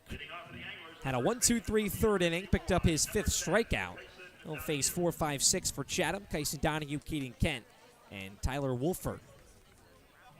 Donahue's 0 for 1, the first baseman playing his baseball at Hawaii. Lefty on lefty matchup in favor of Pence. From the windup, his first pitch comes in. It's a called strike on the off speed. If you're just joining us alongside Matt Scalzo, I'm Cam Manna. Beautiful night here for baseball. Pence's 0-1 pitch clipped foul from Donahue. Yeah, Pence has really settled in on the mound. Worked around a couple of base runners in the first, but up to 5 strikeouts, back-to-back quality starts for the left-hander. Donahue from the first base side of the rubber. His 0-2 pitch, fastball in the attic. 1 ball, 2 strikes. 2 hits for Chatham. Born in front, 5-0. 1 error as well for the Anglers. 6 hits for the Braves offense. Pence sets, fires. 1-2 pitch, misses low and outside. Evens the count at 2 apiece. 7 RBIs for Donahue. The guy, as Matt talked about, has been here since day 1 for the Anglers. Pence 2-2 comes in, just misses outside, and Donahue works it full. 5 strikeouts for Pence, had 2 in the first, 2 in the second, picked up that 5th in the third inning. Glove at his face, long look into the sign from Pinckney. Here's the full count offering. Donahue flies this one out deep center field. Going back is Harrelson at the warning track, and this ball goes off the wall. Rolls in front of Harrelson. Donahue churning into second base. It's a leadoff double here in the bottom of the fourth for Kyson Donahue. And Chatham, maybe something brewing here on the offensive side. Really hard hit ball, bottom of the zone, and Donahue went and got it. 96 off the bat, traveled 371 feet out towards right center field, and like Cam said, it hit off right towards the top of the wall. It was about 10 feet to the right of Harrelson, or rather to his left, and that wind might have pushed it a little bit. Another lefty, here's Caden Kent. RBI chance for him. First pitch comes in, bounces in front of Pinckney. Donahue going to third. Pinckney the throw. This one not going to be in time. And Evelyn does that fake little play. Think of the ball went past. Donahue gives him a little bit of a respect tap. 1-0 count here to Kent, who's 0 for 1. Coming into the game, batting .302, 1 home run and 12 RBIs for the third baseman out of Texas A&M.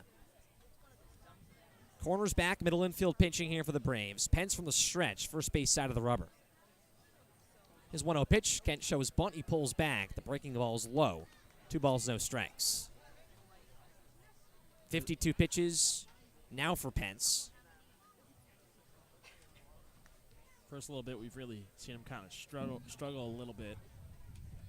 Doesn't want to miss again, but 2-0 pitch, Kent ground ball up the middle. It's into center field and a base hit.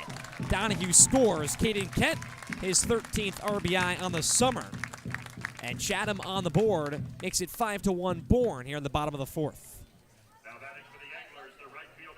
I was going to say, Pence seems a little tighter on the mound. Didn't want to give up a run and give up another hit, but with a 5-1 advantage, you just got to settle in a little bit, bear down, back on the mound. You've had success so far.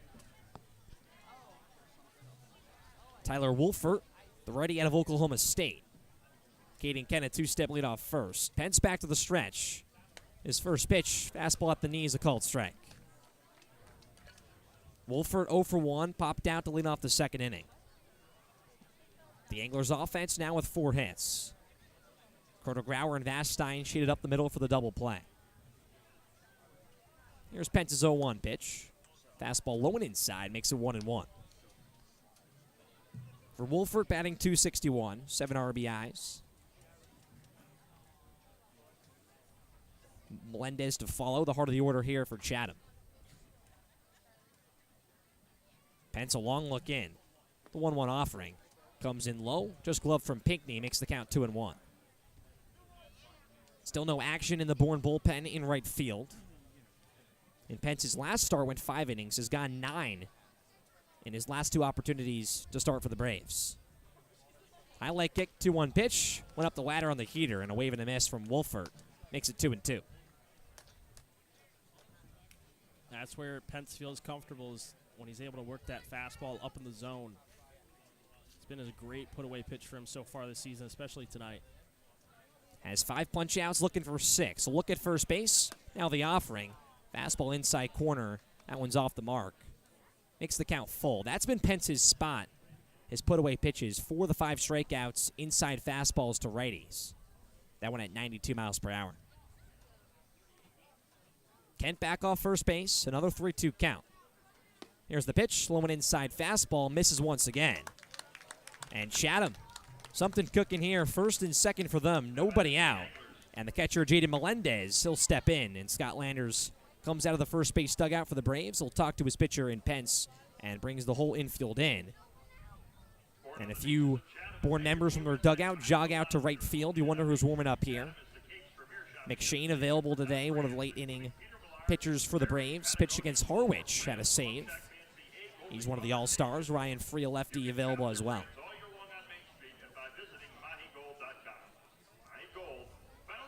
Landers now walks off the mound. Hugh Pinckney, the catcher, gives Pence a tap on the back. Caden Kennett, second base. Wolford at first, and Melendez, he'll step in. He's 1 for 1, picked up his 3rd hit in his 11th game here with the Anglers. Now Pence seeing a righty in Melendez. The second time he'll see the catcher as the wide righty stance, standing in the back of the box. No outs here. And a 5-1 game in the bottom of the 4th. Pence's first pitch, breaking ball low, 1-0.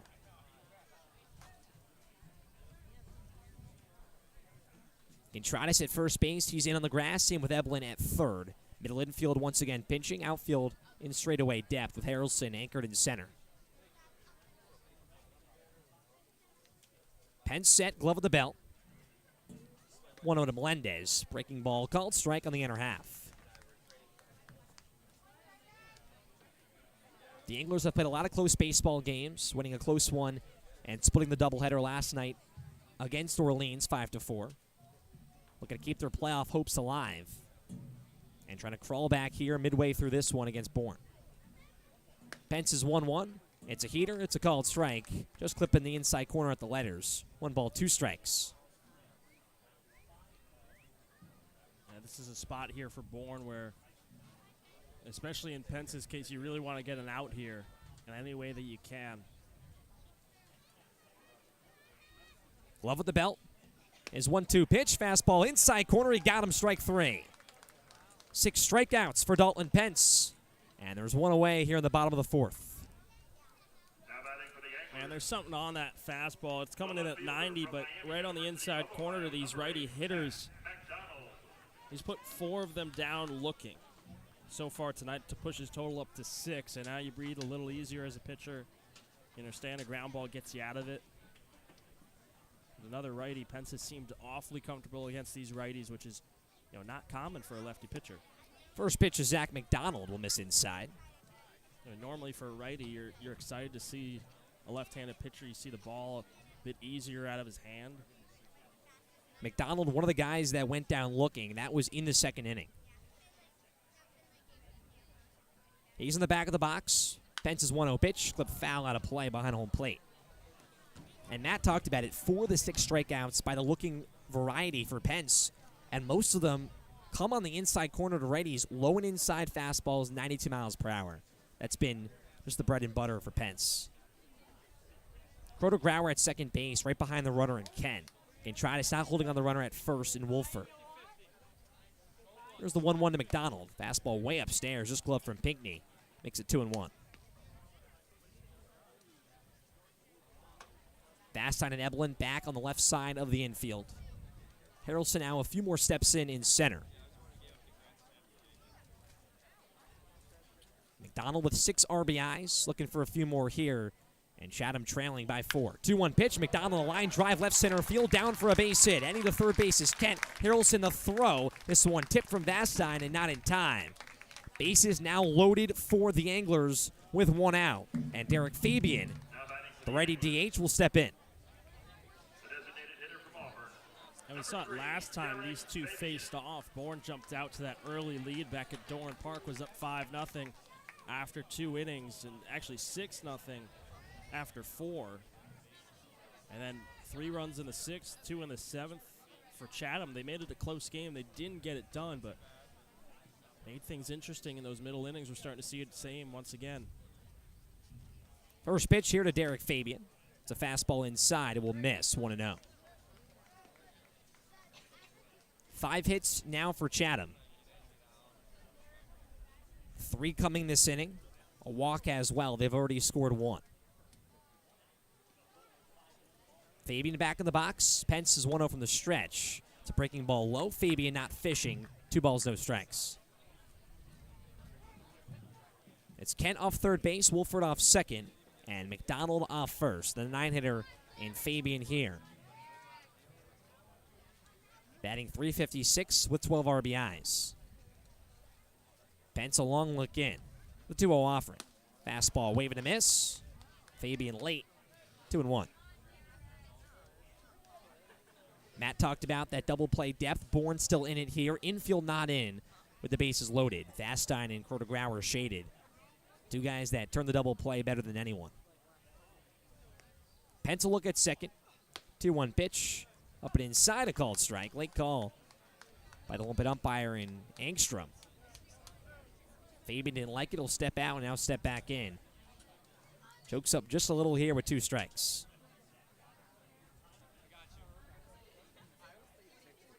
2-2 with 1 away. Pinckney calls time behind home plate for Pence to get set.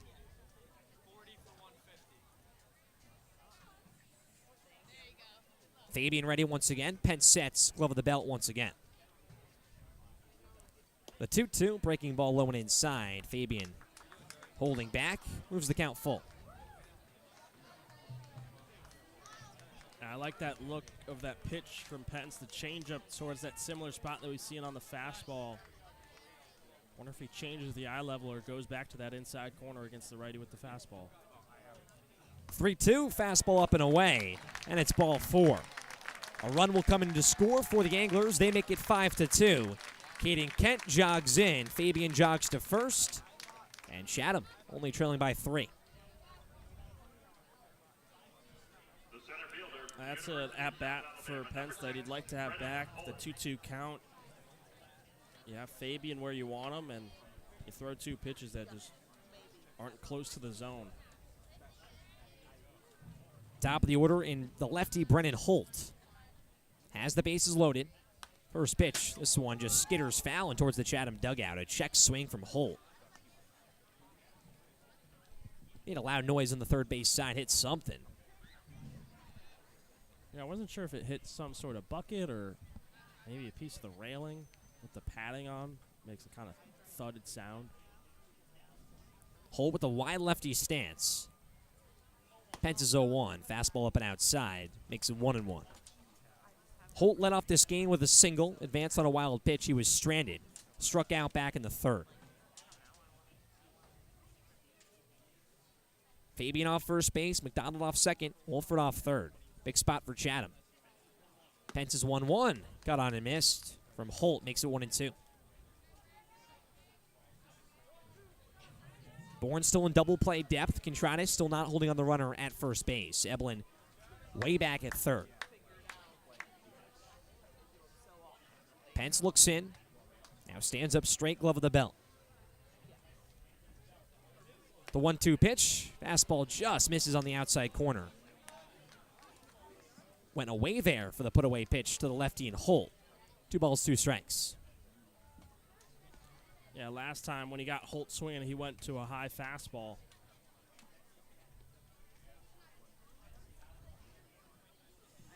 Pence, a 2-2 offering, bounces to the plate, just blocked from Pinckney, keeps it in front. Rolls on top of the plate, and another full count offering coming up from Dalton Pence.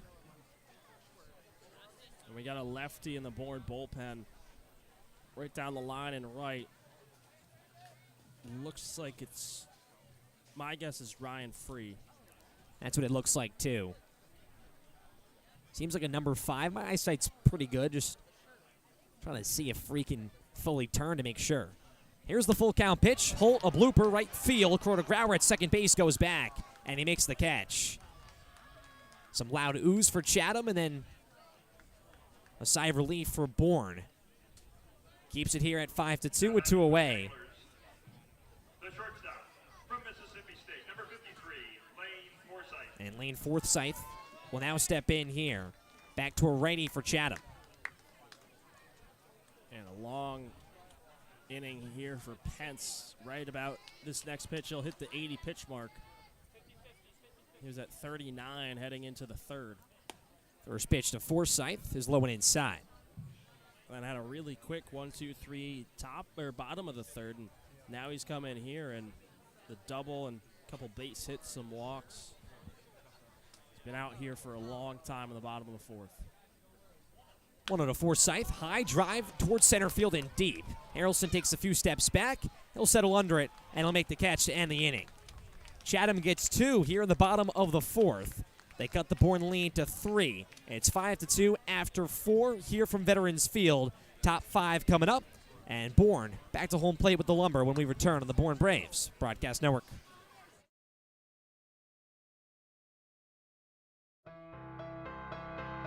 The Bourne Braves organization is looking for families willing to host 1 or 2 players for the Cape League season. It generally runs from the first week in June to early August, and the bond between many host families and their players extend beyond the summer and form lifelong friendships. If you are interested in learning more about this opportunity, visit bournebraves.org. Braves fans living on the Cape far from Doran Park? Too far of a drive to make the trip west on any given night? Well, don't worry, because the Braves are coming to you. The Bravos' full slate of games includes trips to all East destinations, including Orleans, Chatham, Brewster, Harwich, and Yarmouth, as well as West Division road trips to Cotuit, Hyannis, down south to Falmouth, and off Cape to Wareham. So wherever you are located on Cape Cod, the Braves will be in your area and are a can't-miss family fun activity. To see the Bravos' full schedule, head over to our website, bournebraves.org, and come join the fun. Marty Chevrolet, your dealer for the people, proudly supports the Bourne Braves baseball team. See all our cars and trucks at martychevrolet.com, and go Braves.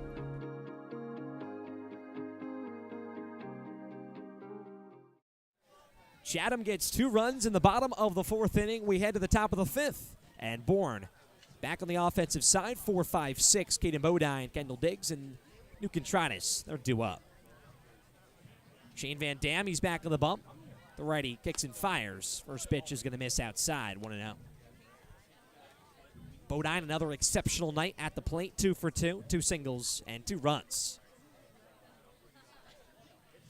This one comes in. Bodine, a blooper, left center field. Coming in is Holt, the shortstop coming back, and Forsythe, he's going to make the catch. What a play there from Chatham. The defense going all the way back and making a play, what looked like kind of a Bermuda Triangle. Robin Bodine of his 3rd hit here tonight, and there's 1 away. Yeah, you said it, Cam, that Bermuda Triangle, no man's land really out in shallow center field, and Holt was on his horse early to try and come in. He wouldn't have gotten there in time if Forsythe doesn't go back and make the over-the-shoulder grab. Here's the lefty Kendall Diggs. First pitch is an off-speed at the belt, called strike. Momentum has kind of shifted here after the bottom of the 4th. Chatham, a great defensive play to stop Bourne with another rally. 0-1 pitch to Diggs. Fastball on the outer half makes it 0-2. Bourne has scored in every single half inning outside of the 4th. 2 in the 1st, 1 in the 2nd, and 2 in the 3rd. Here's the 0-2 pitch to Diggs. Off speed, just going to miss on the outside corner. Nice spot from Van Dam. Makes it 1-2. Diggs going to get the bat off his shoulder. He's 0 for 0. Has walked twice. Scored in the third. Steps back in. The 1-2 pitch. A check swing from Diggs. They check down. And he did not go around. Diggs held back, even at 2 apiece.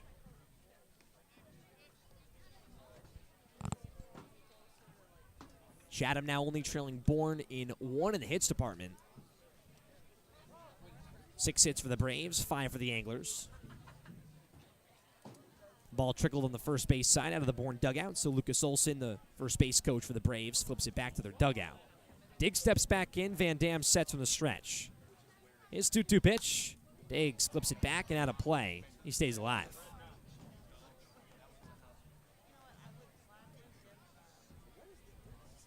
Diggs now with 16 walks. His on-base percentage has been up there since he's gotten here. The bat, a lot better of late. The 2-2, Diggs chopper foul, first base side. And Olson at first base picks it up.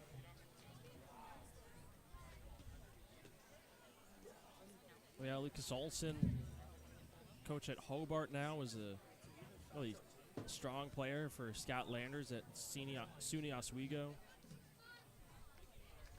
Fun guy to be around. 2-2 once again. Froze Diggs, strike 3. Buckled up on the off speed at the knees. Strikeout number 2 for Van Dam. And there's 2 away in the top of the 5th. Really nice pitch from Van Dam. He's worked a really nice fastball, and now he switches it up, goes to that breaking ball that starts high, kind of towards the middle of the zone, and looks like it's going to drop low beneath the knees and just hangs right there. There's the righty New Contratis. First pitch, it's a breaking ball, and it's back in the zone. Van Dam, first pitch strikes out of the bullpen, gives Chatham some hope. He sets once again quickly. The righty zone 1 pitch. Fastball to the backstop. Goes from the off speed to a heater. That one at 93 miles per hour. And the Bat Boys both chasing for this baseball. Chatham taking it away from Bourne a little bit. Not sure if that was the fair little trade right there. The Bourne Bat Boys, not even 4 feet. This one comes into Contratis and makes it 2-1. Also tough to see the scoreboard. A few fans camped in front of us on the left side, battling the elements here from Veterans Field. Very, very nice field. We'd always just have fun here in the broadcast tent. And our stat sheet stolen the last time we were here. So far, been completely fine. Pitch to Contratis, a wave and a miss. Down now 2-2 here to the infielder out of Arizona State. Yeah, if someone tries to steal my stat sheet again, they're not going to get it this time. Van Dam, 2-2 to Contratis. It's an off speed in the dirt. Full count. And we wouldn't allow it this time. We'd use our words. I mean, it was hard last time. They came to me while I was on air. Yeah. Talking about the pitcher. And they asked and then just took it without us even answering. Van Dam, full count pitch. It's inside. Contratis holds back and throws his bat first base side. He'll jog down to first. Second time he's on the bags tonight. And Hugh Pinckney, who picked up an RBI single in the third, he'll step in. The catcher, number 6, Hugh Pinckney. Yeah, and here for Bourne, you're in the top of the 5th looking for an answer. They've had those 2 outs, that 2-out juice. Saw it in the first inning. A couple of singles, a walk. First pitch to Pinckney comes in a called strike of the knees. Bases become loaded, then New Contratis comes through, and now Hugh looking to find that same success to get this offense going. 2 outs here in the top of the 5th. 0-1 to the lefty Pinckney. It's a breaking ball outside, makes it 1-1. Wouldn't be shocked if you see Contratis try to be a little aggressive. We've seen Melendez is yet to throw a runner out. Van Dam's 1-1. Fastball outside makes it 2-1. Of course, you got to choose the right pitch, too, to go on. We've seen Van Dam's fastball coming at 93, so it's quick to the plate. Contratis with 4 stolen bases as well in his summer. That was a three-step lead. He's not going. 2-1 pitch. It's an off-speed low to Pinckney holding back. Makes it 3-1. 4 RBIs now for Pinckney. That average creeping up closer to 270. Van Dam highlight kick. 3-1 pitch. This one hits Pinckney right in the knee. Hobbling third base side. Trying to just stay on his feet. Man, that's a fastball right on the bone. You can hear it from up here. Pinckney throwing his shin guard first base side and walking on his own down the first base side, but maybe tough for him just limping down the line. And Aaron, the athletic trainer, comes out. Yeah, that's something you don't want to see here if you're born. You're down a catcher. Adonis Guzman's dealt with a knee issue as of late. And Derek Bender also been a little bit banged up of late. I haven't seen him a lot behind home plate, so. And also just giving the night off to Bodine behind the plate. This would be very costly. You really just hope Pinckney's okay. But man, that's just got to hurt. Fastball right in the bone.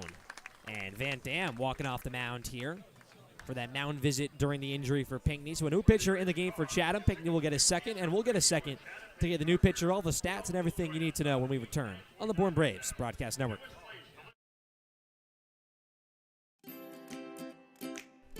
Not being able to make it to Doran Park is no excuse to miss the Braves in action. You can watch every Bravos home game live on the Born Braves television network.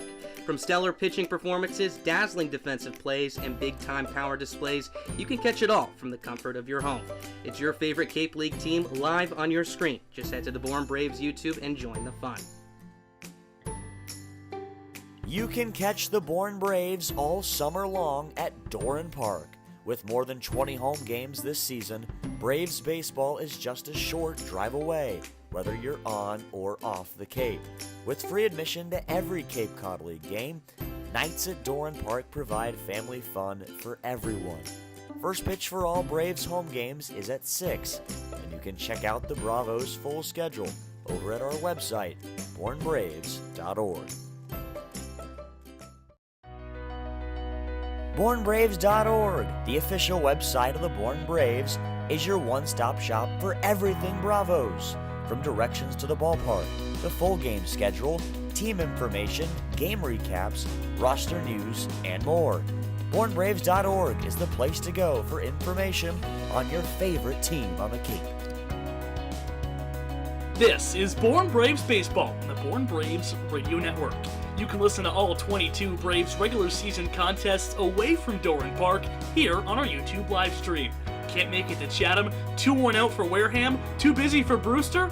Not to worry. Just search the Born Braves on YouTube, sit back, relax, and enjoy a summer night listening to your favorite team on the Cape. First and second here in the top of the fifth with 2 away. Alex Rich, the righty out of Middlebury. He's the new pitcher, listed as an outfielder on the roster for Chatham. Is a 2-way at Middlebury. His first appearance here with Chatham as a whole. The righty will work from the stretch. He'll face Gage Harrelson. Pinckney off first base, he's okay. Contrades off second. Here's Rich's first pitch to Harrelson. Comes in and off speed, called strike. Rich in 2023 with Middlebury. Went 0-2 at 11.37 ERA on 6 appearances. Started 1 game, just went 6 innings. Here's a 1 pitch. Harrelson out in front, cut on and missed. Quickly 0-2. Hit as well for Middlebury. A .310 hitter. Started 21 games. Picked up 5 home runs and 26 RBIs. Looking to face one batter and get out of it. 0-2, Harrelson, a drive, left field and down the line. Shading over is McDonald. This one drops fair for a base hit. Contrades rounds third, he'll score. Pinckney to third base. He's in there safely. And Harrelson strolling into second base. It's an RBI double. Bourne, their lead back to 4. They make it 6-2. That's huge for Bourne to get another run in, and huge for Gage as well. Someone that's quietly gone under the radar lately, playing well, hasn't had the hits come around, but here, a multi-hit game, couple of RBIs as well. He's reached base every time. And Hugh hustling it out as well, trying to get to third. It's a close play there. We're going to have to see how long they'll keep him in. Derek Bender went down to the bullpen. First pitch here to Sam Peterson, the righty. It's low. wouldn't be surprised if they're trying to get him up to speed and have him come in to catch.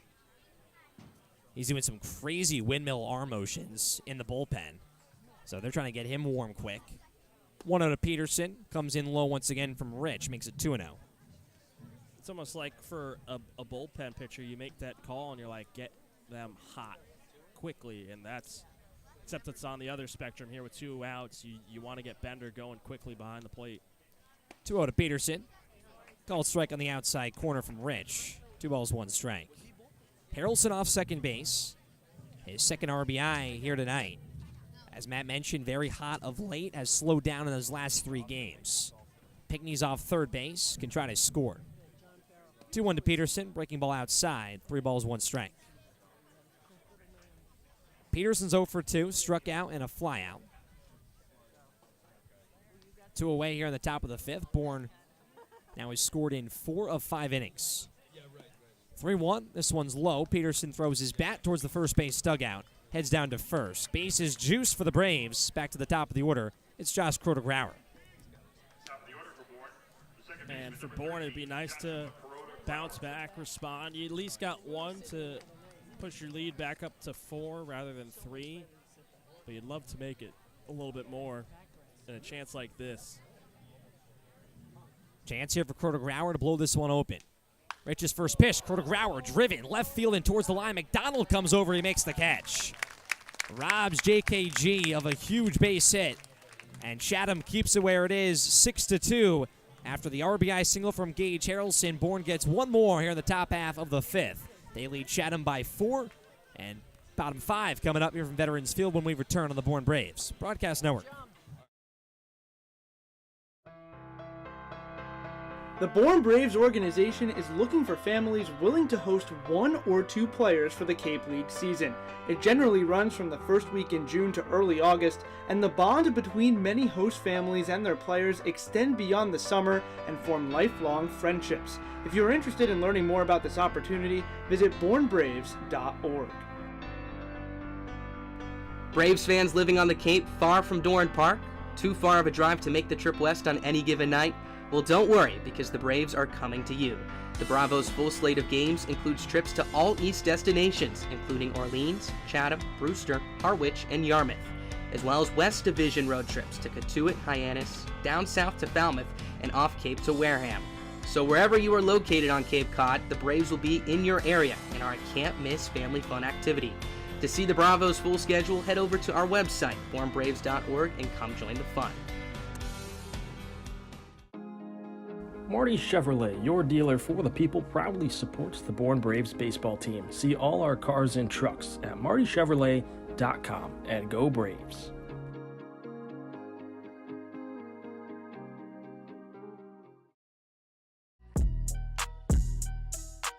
This is JKG. You're listening to the Bourne Braves Broadcast Network.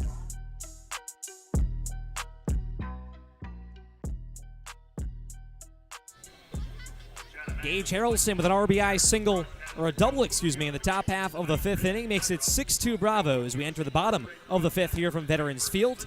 Ryan Free, the new pitcher for the Braves. Dalton Pence's night comes to a close. 4 innings, 5 hits, only 2 earned runs for the lefty. 3 walks and 6 strikeouts, set up for the win. It would be back-to-back wins for Pence, and his 4th on the summer if Bourne can hold on here.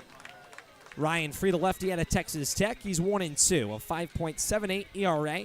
This will be his 8th appearance in a Braves uniform, as 1 save has gone 9 1/3 innings pitched. His last appearance came against Harwich.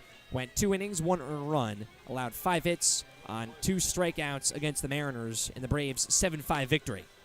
Hugh Pickney is back behind home plate, so he's doing just fine. Derek Bender still has some of his catcher's gear on. He's walking back to the Bourne dugout, was helping Ryan Free warm up. Bryce Martin, Grudzelanek will step in here. 3-4-5 for Chatham due up. Grudzelanek, the righty, out of USC. The Anglers got 2 in the bottom half of the 4th, looking to continue their offense and see if they can crawl back here once again. Lefty on ready to start. Free from the first base side of the rubber and from the stretch. His first pitch, Grudzelanek will clip it back foul out of play.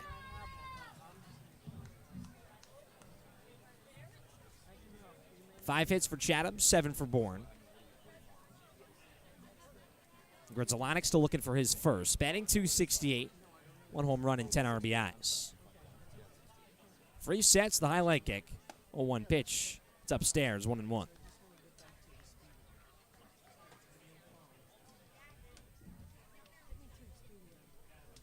For Chatham in that 4th inning, first 3 base runners got on. They loaded the bases and brought 2 runs in. Freeze 1-1 pitch, just going to miss low on the breaking ball, makes it 2-1. And then after a strikeout to Melendez, McDonald came up with an RBI single. Fabian walked, then the next 2 went down. 2 balls, 1 strike. Freeze pitch, Grzelanic fouls it out of play once again. That was the only tough inning for Dalton Pence. 1 hit in the first, 1 hit in the second, a 1-2-3 in the third. Yeah, just kind of ran into a little bit of trouble in that 4th, lost his control. A couple of good hits by Donahue and then Kent. Missed his spot a couple of times. Freeze 2-2 pitch to Grzelanic. Breaking ball just clipped foul and rolls third base side. We'll do it again.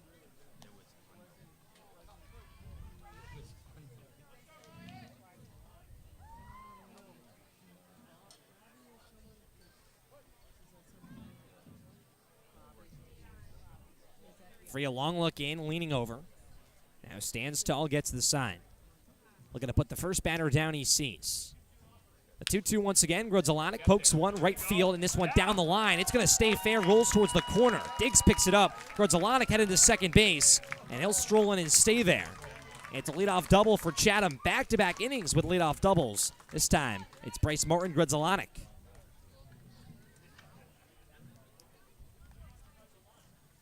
Yeah, Chatham not going to go easily or quietly into this night.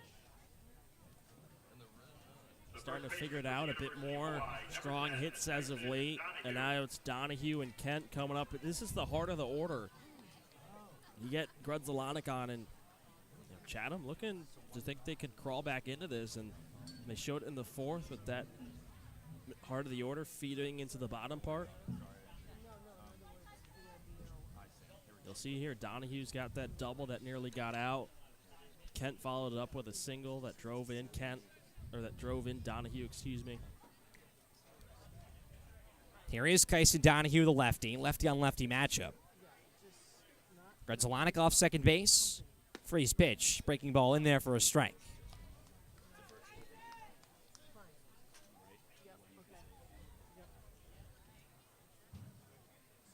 And Chatham continuing to get their feet under them here on the offensive side.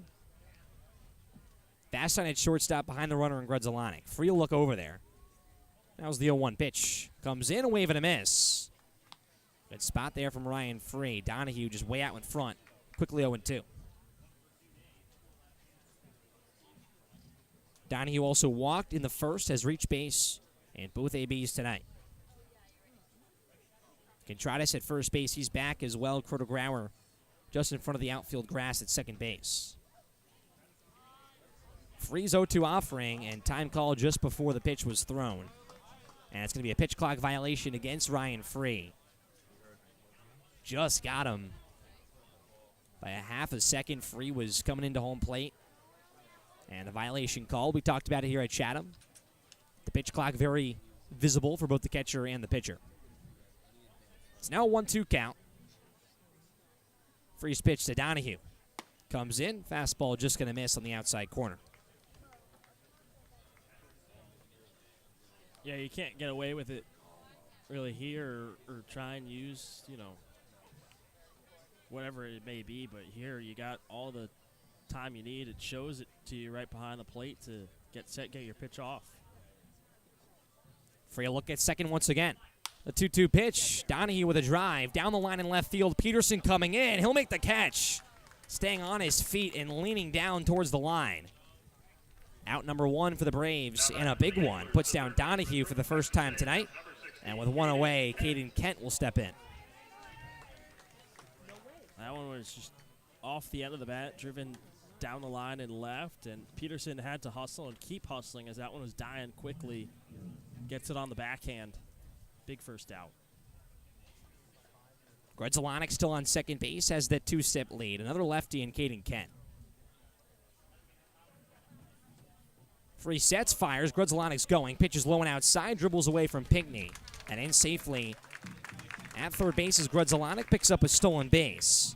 He's 90 feet away for Chatham in a 1-0 count to Kent. And Grudzelanek taking advantage of it. Freeze kind of closed off when he gets set. Gives Grudzelanek a chance to get a good jump, and he's not awfully quick to the plate, even coming from the stretch. Kent steps back in. Freeze 1-0. Kent shows bunt. And this one, a strike on the offering. Kent just missing the offering there, makes it 1-1.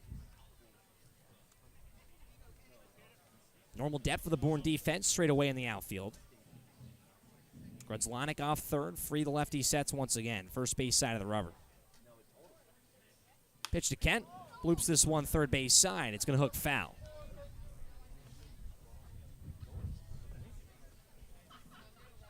Kent singled and scored in the fourth as well. The 2 runs for Chatham. 12 RBIs on his summer. Steps out, now steps back in.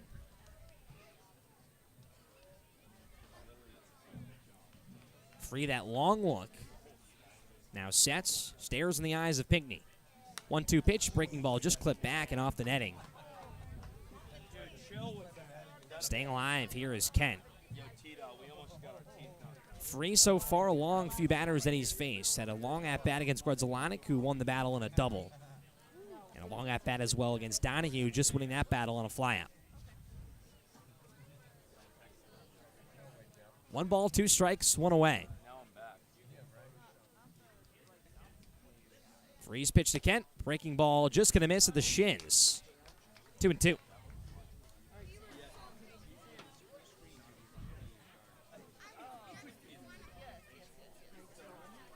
Free's been asked to come into a lot of big spots. His day as the 2 lefties that are ready in the bullpen.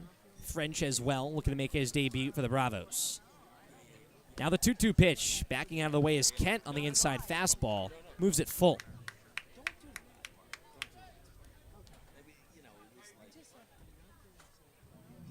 The deepest he's gotten in an outing has just been 2 2/3. That was back in July 2nd. Freeze 3-2 pitch to Kent. Kent chops this foul and rolls off of him as well, limping on the third base side. He'll take a walk around the dirt right behind home plate. Free with a fastball up and inside there to Kent. Trying to just clip it to stay alive. Banged off of him. Chris Angstrom, the home plate umpire, giving him a second. It's Grudzelanek still off third base. Got there via the stolen base. Big spot here for Chatham, trailing by 4. A 6-2 Braves lead. Kent choking up with 2 strikes. Here's the full count pitch from Free. Fastball, chop first base side. Contreras picks it up. He'll step on the bag himself. Strolling in to score is Grudzelanek. And an RBI ground out for Caden Kent. His ribby on the summer. And now a 6-3 game. Chatham cutting that Bourne lead to 3. Yeah, just a simplified approach for Kent. Second RBI tonight. And, big second out for Free. Can breathe a bit easier. No one on the bases. Just needing 1 more out. 14 RBIs now for Kent. Here's Tyler Wolfert. First pitch to the righty is in there for a strike. Back-to-back innings, though, for Chatham. 2 in the bottom of the 4th. They get 1 here in the 5th. 3 runs in their last 2 plate appearances. Free a long look in. Time called here in the box. Reset on the pitch clock for Free. Wolfert's 0 for 1. Walked and was stranded at third base in the 4th inning. Stands at the back of the righty's batter's box. Free sets, glove of the belt. Here's the 0-1 pitch. Comes in, it's going to sail outside, 1-1.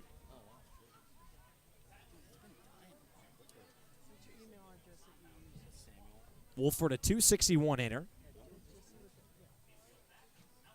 Playing right field tonight. Free sets once again. 1-1 pitch, breaking ball, just clipping the letters.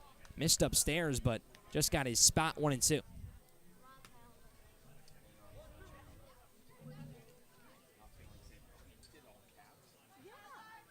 Bourne looking to keep it here at a 6-3 lead. Chatham has gotten one. Free also in search of that first punch out. His 1-2 pitch, fastball, swing and a miss. Up the ladder on the heater, right on cue. That strikeout for Ryan Frey. And here in the bottom of the 5th inning, a double for Grudzalanek. An RBI groundout for Caden Kent drives him in. Chatham cuts the Bourne lead to 3. It's 6-3 after 5 here from Veterans Field. Top 6 coming up when we return on the Bourne Braves Broadcast Network.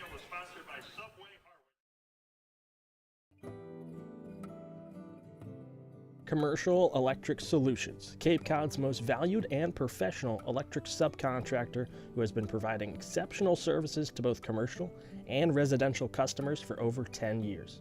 Do you have an electric problem? CES has the solution. Cape Cod Orthopedics and Sports Medicine is a proud sponsor of the Bourne Braves. Cape Cod Orthopedic Sports Medicine and Physical Therapy is the region's largest and most experienced orthopedic group, accepting new patients at our Sandwich and Hyannis clinics. Convention Data Services, or CDS, is a technology company based in Bourne and a proud supporter of Cape Cod baseball. Since 1986, CDS has been delivering customized solutions to the global trade show industry. Keep up with CDS on their website at cdsreg.com and follow them on Facebook and LinkedIn.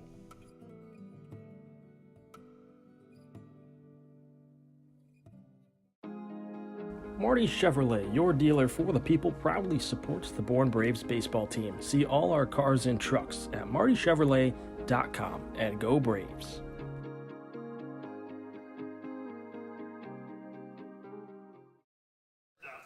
Chatham gets another run in the bottom half of the 5th inning. They cut the Bourne lead to 3. It's 6-3 as we head to the top of the 6th inning. 2-3-4 for Bourne. Alec Rich, first pitch to Vastine, ground ball at second base. Grudzalanek picks it up on a hop, sets himself, fires to first. It's in time for a quick out number 1.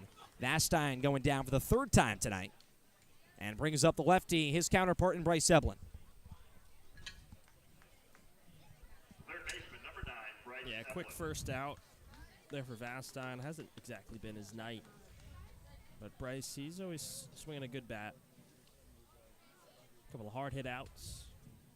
Nice single his first time up. That was a deep fly out in the 4th. Here's the first pitch to the lefty. Comes in, a called strike at the letters in the off speed. Rich, just his first appearance, now his first full inning of work. From the middle of the rubber and from the windup. There's a 1 pitch. Eblin ground ball right side. It sneaks through and off the end of the infield. Right off that lip, rolls in for a base hit. Eblin, his second single here tonight, continues to be a base hit machine. And a one-out base runner for the Braves. Caden Bodine digs in. Yeah, I just love to see someone who's got that ability to just continuously get on base in any way it is. Just finds those gaps. He's a speedy guy as well. He tries to time up pitchers well. Caden Bodine batting left. First pitch is outside, 1-0. That hit from Eblin sneaking through and then bounced off the end of the infield on that lip. Still snuck through by a mile. He's off the bag at first. 1-0 pitch to Bodine. It's outside once again. 2 balls, no strikes.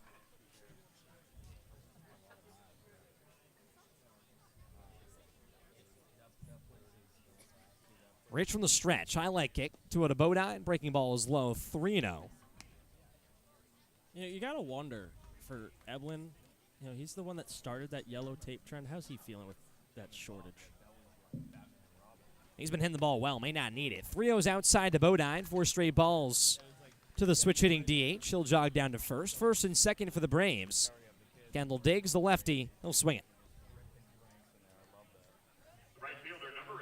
Bourne on the offensive side has been scoring runs with ease. Runs in 1 through 3. No runs in the 4th. Picked up 1 in the 5th. 8 hits as well for the Braves. Eblin with 2 of those. Mound visit here for Melendez, talking to Rich. He'll come back to home plate. Kendall Diggs in the box. He's 0 for 1, has walked twice, and has scored.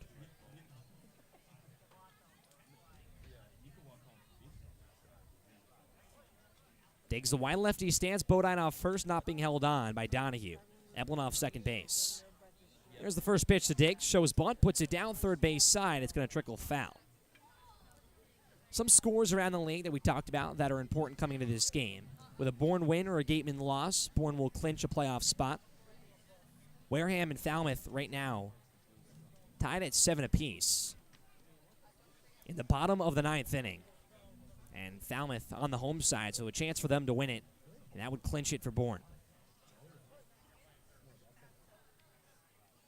Rich will look at second base, Eblin with a 2-step lead. Now looks back, now to home plate. 0-1 pitch. It's up and outside. 1-1.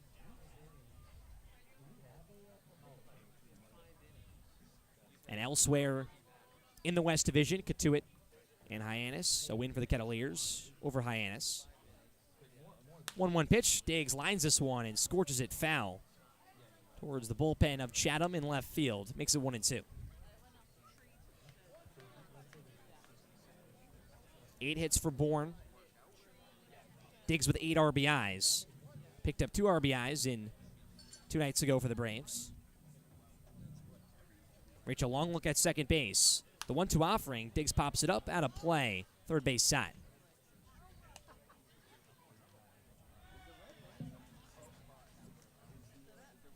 Nice night here for baseball at Veterans Field. We were talking about the forecast. We may have saw a flash of lightning at the end of last inning. A forecast of some rain and a thunderstorm coming in right around 10 o'clock. 9:07 at the moment, so this game gets through 5. It's seen as a full game. 1-2 pitch to Diggs. Up in the attic, makes it 2-2.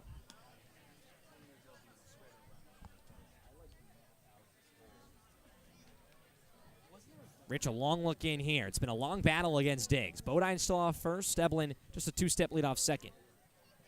The 2-2 pitch. Diggs ground ball right side. Trickles into right field for a base hit. Eblin getting the wave at third base. Picked up in right from Wolford. Now he loses it. Gets behind him. Bodine to third base. Diggs will stay at first. His 9th RBI of the summer. Now it trickles away from the first baseman in Donahue. Diggs gets to second base. The ball bouncing around like a pinball machine here on the infield. Now second and third for the Braves. Kendall Diggs, his 9th RBI on the summer. It's an RBI single scoring Eblin. And Bourne now in front, 7-3.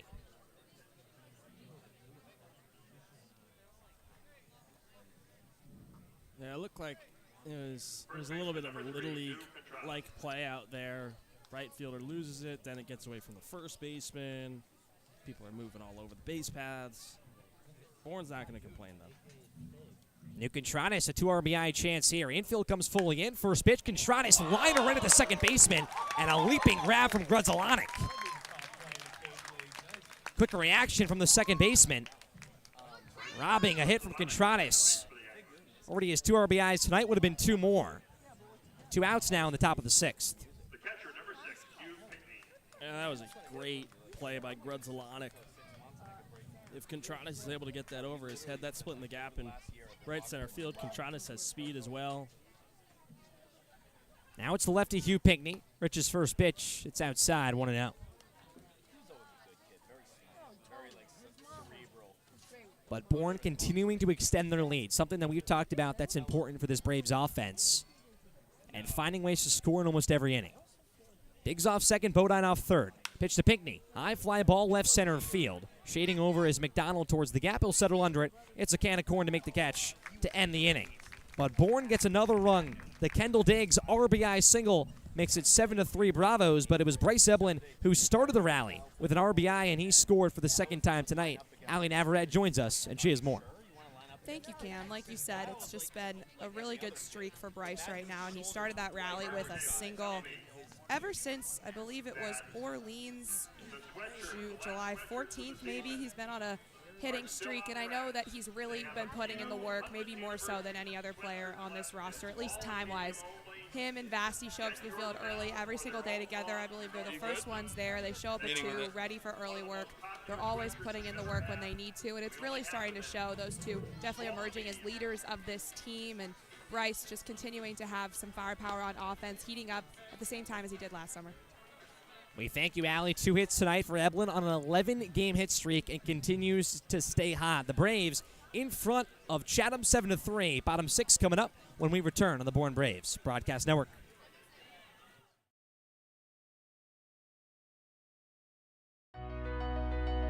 BourneBraves.org, the official website of the Bourne Braves, is your one-stop shop for everything Bravos. From directions to the ballpark, the full game schedule, team information, game recaps, roster news, and more. BourneBraves.org is the place to go for information on your favorite team on the Cape. This is Bourne Braves Baseball on the Bourne Braves Radio Network. You can listen to all 22 Braves regular season contests away from Doran Park here on our YouTube live stream. Can't make it to Chatham? 2-1 out for Wareham? Too busy for Brewster? Not to worry. Just search the Bourne Braves on YouTube, sit back, relax, and enjoy a summer night listening to your favorite team on the Cape. Marty Chevrolet, your dealer for the people, proudly supports the Bourne Braves baseball team. See all our cars and trucks at martychevrolet.com, and go Braves.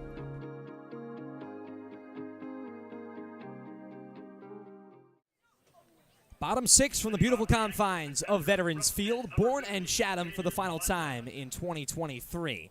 A 7-3 Braves lead. Kendall Diggs extended it in the top half of the 6th with his 9th RBI in the summer. It was an RBI single.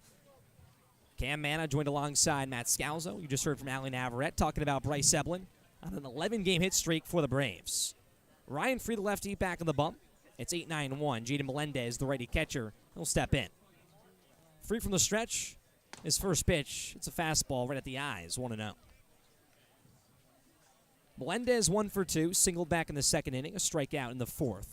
As a wide ready stance, an open stance at that, back of the box. Free from the first base side of the rubber. His 1-0 pitch, Melendez, a drive towards right field and towards the gap, but Diggs shades over. He's a magnet and right at it. That's out number 1 here at the bottom of the 6th, and flashes of lightning once again in right center field. Surprised that I even just caught that for that split second. Second time we've seen some lightning here tonight. We talked about the weather implications. This game has, if this game is called, it's been a full baseball game, enough for Bourne to get the victory. Just got to go 5 here in the bottom of the 6th. Here's the righty Zach McDonald. Free's first pitch, breaking ball at the knees, a called strike. McDonald 1 for 2. Similar night to Melendez, a strikeout and a single. Stranded at second base in the 4th. Free glove the belt. The 0-1 offering. Fastball clipped back off the netting. Quickly 0-2. That inning for Chatham in the bottom of the 4th, they scored 2 runs. Got 1 more in the 5th. Looking to extend their run streak here in the bottom of the 6th inning. Normal depth for the Bourne defense. Straight away in the infield, straight away in the outfield. Free looking for his second strikeout. His 0-2 pitch just clipped foul out of play. McDonald out of Miami, Ohio. 240 hitter, 6 RBIs. He steps back in, choking up with 2 strikes. Waves his bat. Free a long look in. Now sets with the ball in his glove. The 0-2 pitch, breaking ball. It's a called strike 3. Drop third strike, Pinckney picks it up and tags out McDonald. 2 strikeouts now for Ryan Free. Puts McDonald down looking. The second time the backwards K has been in the stat sheet for McDonald. And with 2 away, Derek Fabian, the righty out of Florida, steps in. This is a nice bounce-back inning for Free, facing the bottom part of the order as well. You want to put him down quickly. Be a nice shutdown inning to hand back off to your offense. So you head into that final stretch of 3 innings. A little bit of a late strike 3 call from Chris Angstrom, the home plate umpire. It was dropped from Pinckney. And from the body language from McDonald, he thought it was a ball. He was confused. But Angstrom rung him up. Fabian now steps in. Free looking for a 1-2-3. Stands tall. First pitch. It's outside almost to the backstop. Just glove from Pinckney.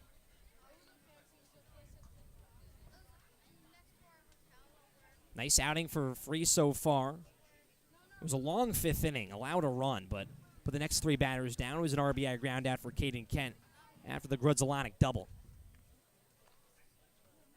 1-0 count to Fabian. Here's the pitch. At the knees, no, just low. An 80-mile-per-hour breaking ball pitch. Not going to clip for Free. Makes it 2-0. Fabian, the 9-hitter in the order for Chatham, but batting .356, turns over this lineup very well for the Anglers. Free fires, spikes this one, 3-0.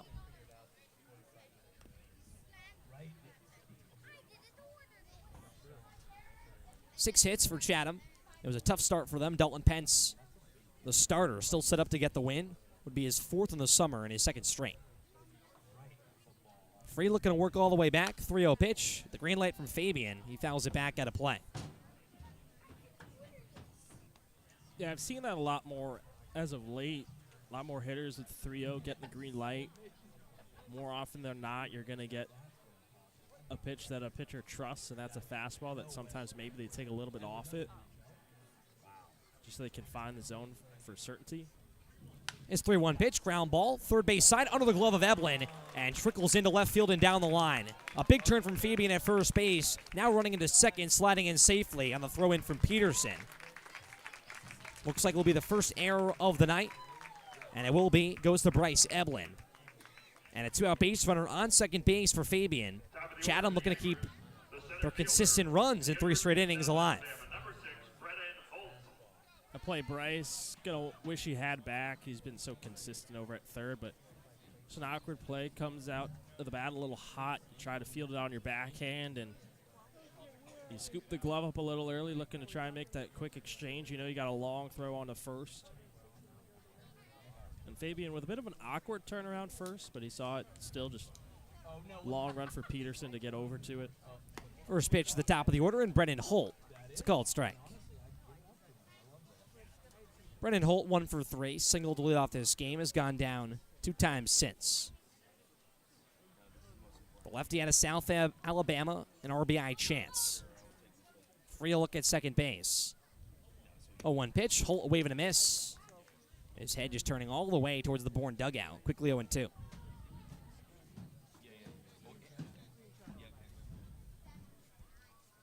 Free waiting for Holt to step back in. He does. Fabian, a 2-step lead off second base. Vastine is short right behind him. Freeze. 0-2 pitch. Breaking ball just outside, and Holt not fishing. 1 ball, 2 strikes. And the Gatemen just taking an 8-7 lead over Falmouth in the top of the 10th, so back to the playoff implications. Gatemen looking to stay alive with a victory. They're now in front. Back to Veterans Field. Free set. 1-2. Holt lines his foul out of play, third base side.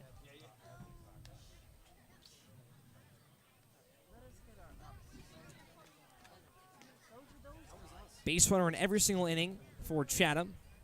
Outside of that third on a 1-2-3. At a very long 4th. 4th batter now here in the 6th inning. Free sets once again. A look at second base. Looking to stop it right here.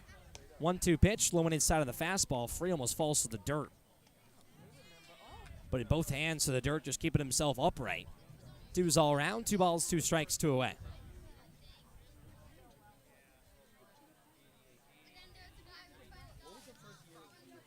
Free agrees with the sign from Pinckney. A look at Fabian at second base, bouncing around. The 2-2, poked out and foul. Out of play, third base side.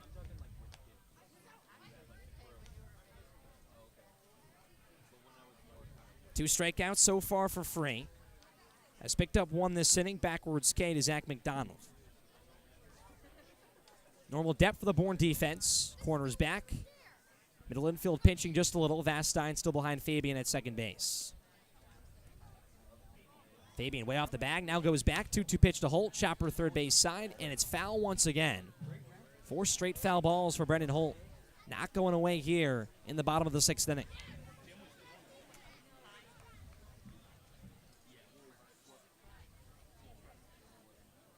We'll do it again here. Holt steps out. Steps back in. Free sets his sights, glove at his chest. Here's the 2-2 offering. Fastball, swing and a miss. Up the ladder on the fastball, up and inside. His third punch out, his second of the inning, puts Holt down swinging. One base runner, no hits and no runs in the bottom of the sixth for Chatham. Bourne still in front over the Anglers, 7-3 here from Veterans Field. All hand by play-by-play over to Matt Scalzo. He'll take you home on the Bourne Braves Broadcast Network.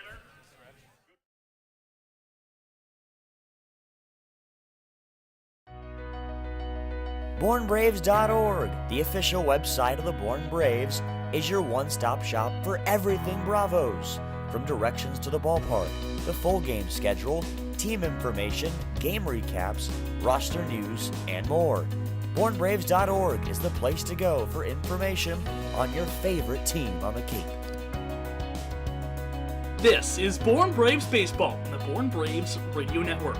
You can listen to all 22 Braves regular season contests away from Doran Park here on our YouTube live stream. Can't make it to Chatham? 2-1 out for Wareham? Too busy for Brewster? Not to worry. Just search the Bourne Braves on YouTube, sit back, relax, and enjoy a summer night listening to your favorite team on the Cape.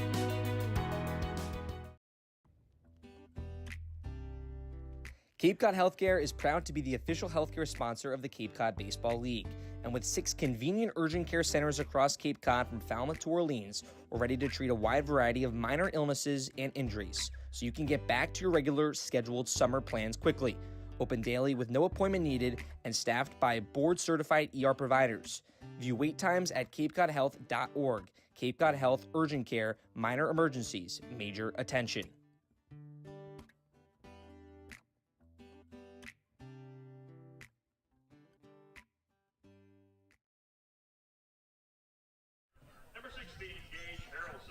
Back at Veterans Field, top of the 7th inning, it's a 7-3 lead for the Bourne Braves over the Chatham Anglers. Matt Scalzo alongside Cam Manna heading into the final 3 innings.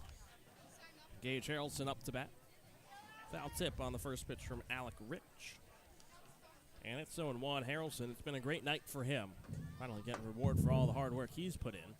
0-1. Slow roller down the first base side, in between, backhanded by the first baseman in Donahue. He flips to Rich, and it's in time to get out the speedy Harrelson for the first out in the top of the 7th. Nice PFP work there for Chatham. Got to be quick to put out Harrelson. And just got word, looks like Pete Giuffreda digging in. Pete Giuffreda pinch hitting for Sam Peterson here in the 9 spot. Saw Pete pinch hit last night in the 14-0 loss against YD. Pinch hit for Kendall Diggs. Singled and worked a walk. Finally got off his long hitting slump where he hadn't had a hit since July 5th.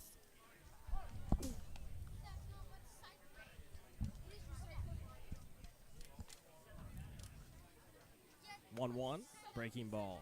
Right into the heart of zone 1 and 2.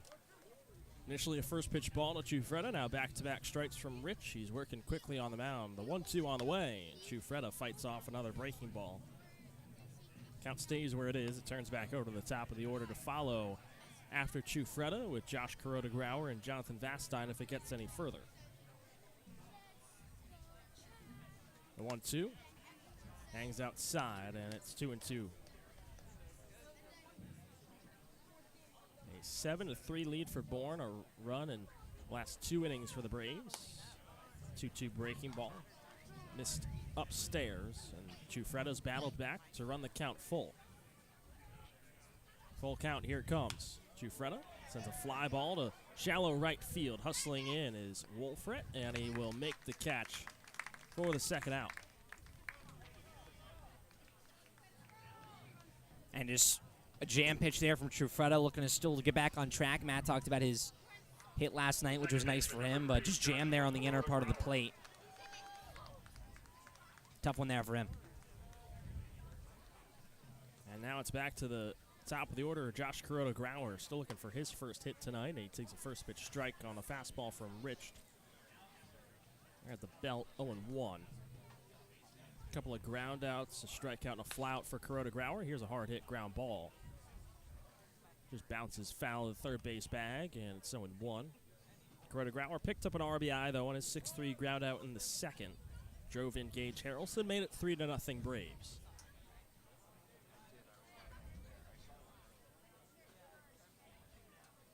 Coming in on a bit of a slump himself, still trying to get his bat back into order. Picked up a double against Harwich as he takes the 0-1 high, and it's 1-1. But has really struggled lately. Here, a 1-1, ground ball third base side, and it goes between the wickets of both Kent and Forsyth. Grota Grauer gets on with 2 outs. We'll wait to see how it's ruled. Don't see it very often that the ground ball on the left side of the infield, it goes straight through 2 infielders, and it is an error against Kent. Yeah, Kent had the first chance at it, so it's tough to give the error as well to Forsyth because that ball bouncing off Kent and going under the legs of him, but man, just through the wickets of both of them. Grota Grauer gets on, and now the first pitch to Vastine. Changeup at the letters, 0-1. Grota Grauer leads off first, held onto by Donahue. The 0-1. It's an off speed that loops away from Vastine, hangs low as well. It's 1-1. For Grota Grauer off first, he's 8 for 12 on stolen bases this season. 1-1. Vastine, hard hit line drive, but it's straight to Forsyth over at short, and he makes the catch to end the inning. We'll head to the bottom of the 7th and stretch it out here from Veterans Field. It's a 7-3 Bourne lead over Chatham here on the Bourne Braves Broadcast Network.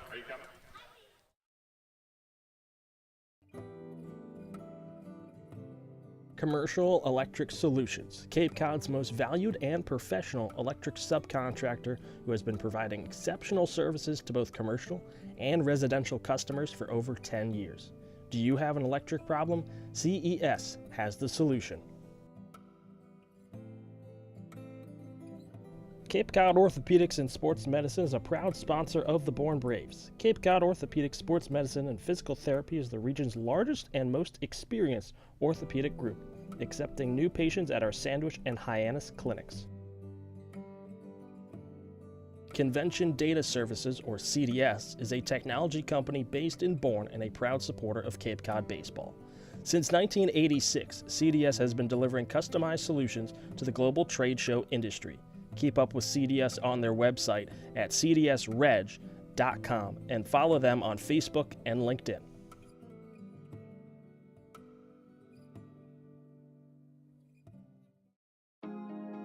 Marty Chevrolet, your dealer for the people, proudly supports the Bourne Braves baseball team. See all our cars and trucks at martychevrolet.com, and go Braves.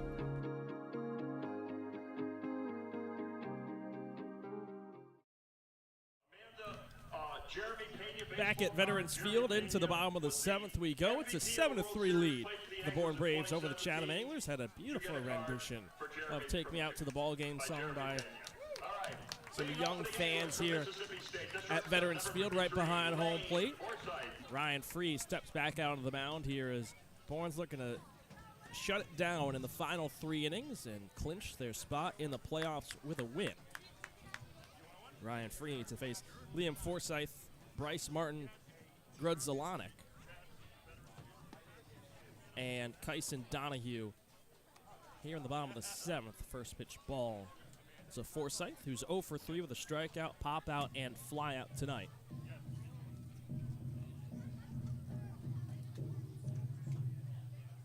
The 1-0. It's fastball right at the top of the zone, 1-1.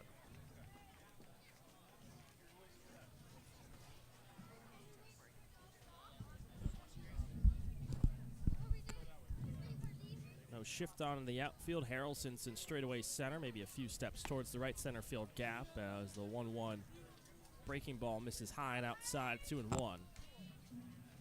Large gap up the middle of the infield as Grota Grauer's a few steps closer towards first base at second, and Vastine the same at short. 2-1. The fastball painted inside. It's 2-2 now to Lane Forsyth.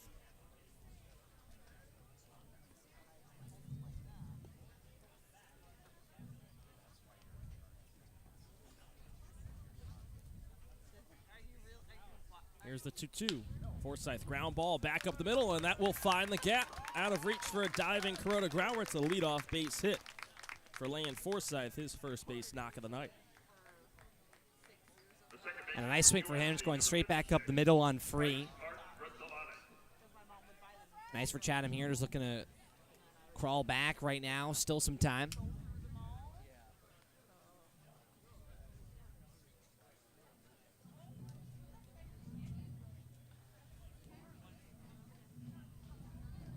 Got some news as well from around the league here as Bryce Martin Grudzelanek digs in. First pitch. It's a breaking ball called strike on the outer half. The Falmouth Commodores with a pair of runs in the bottom of the 10th to beat Wareham 9-8, which means the Bourne Braves have clinched the fourth and final playoff spot in the West Division. 0-1, ground ball left side. Eblin picks it up at third. Over to Corona Grauer at second. The fire on to first. It's in time. A beautiful 5-4-3 double play by the Bourne infield, spinning it around for a twin killing. And nice for Bourne to turn a double play right on the news, comes in. And it goes to Bryce Eblin, how big that guy has been to get Bourne into this spot to clinch. Yeah, like Cam said, fresh off the press. A 9-8 win for Falmouth. Wareham put up one in the top of the 10th to try and keep their season hopes alive, but it was Falmouth that got the last laugh as the first pitch is downstairs to Kyson Donahue.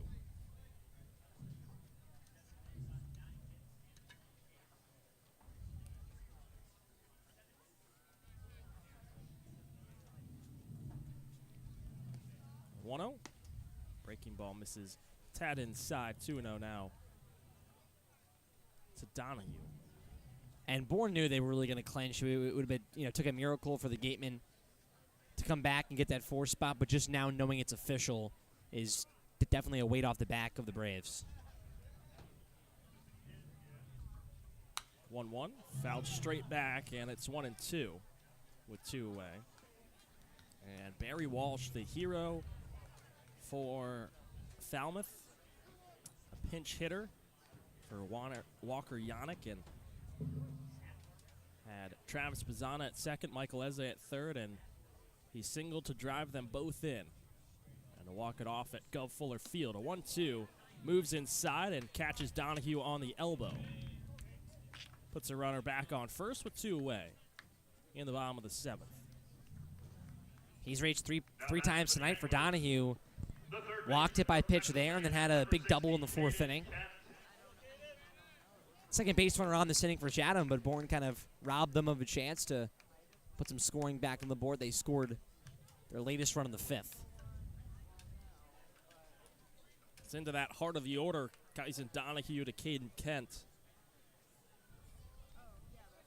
Kent picked up an RBI in his last 2 ABs. RBI single and RBI ground out. Swings on the first pitch as a slow roller to Corona Grauer at second. Charging in, flips to first, and it's in time to end the inning. A couple of nice defensive plays by the Bourne infield. Works around the hit by pitch. And we head into the 8th. A 7-3 lead for Bourne over Chatham here on the Bourne Braves Broadcast Network.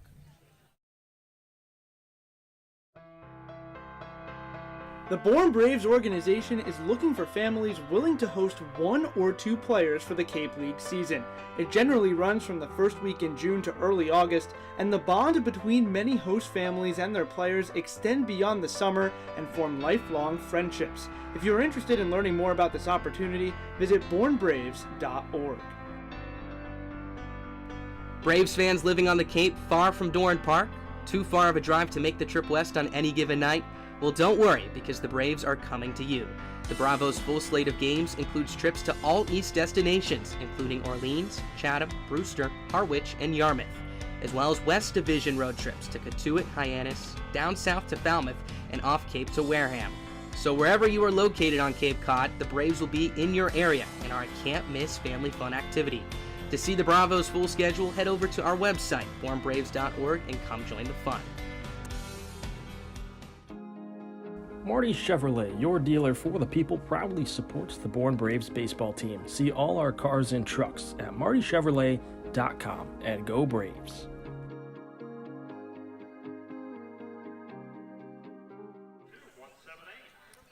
Top of the 8th coming up here from Veterans Field, Chatham and Bourne. Bourne most recently has now clinched the 4th and final playoff spot in the West after the Wareham Gatemen fell in extra innings to the Falmouth Commodores, a 9-8 win for Falmouth.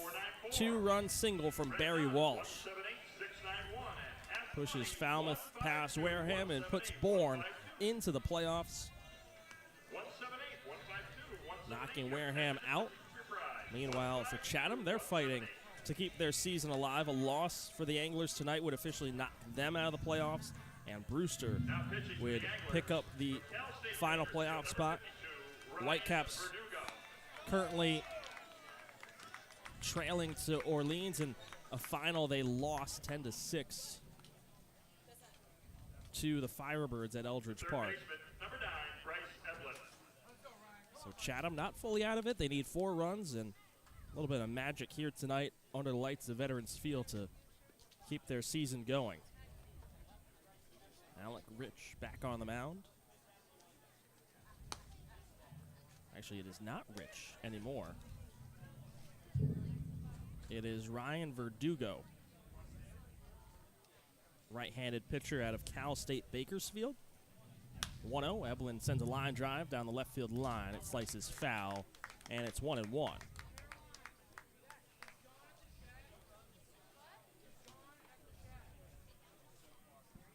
Verdugo making his 3rd appearance this season. 2 2/3 innings pitched so far. The 1-1 jammed inside, high pop-up down the left field line for Evelyn. Hustling over is Kent, as is McDonald. It's a Bermuda triangle over there, but it drops in, and the count moves to 1-2. Verdugo, 3 hits allowed. No runs have scored. 4 strikeouts and 3 walks for him so far this season. That concludes the night for Alec Rich. Goes 2 1/3 innings pitched. 3 hits allowed, 1 run. It's not earned. Walks a pair and strikes out nobody. The 1-2 breaking ball. It hangs outside to Evelyn. Count evened at 2-2. And for Evelyn, he's 2 for 4 tonight. A couple of singles. And sandwiched in between was a ground out and a fly out. He's scored both times he's gotten on base. 2-2. Fastball low in the dirt. Backhanded by Melendez behind the plate, and the count runs full.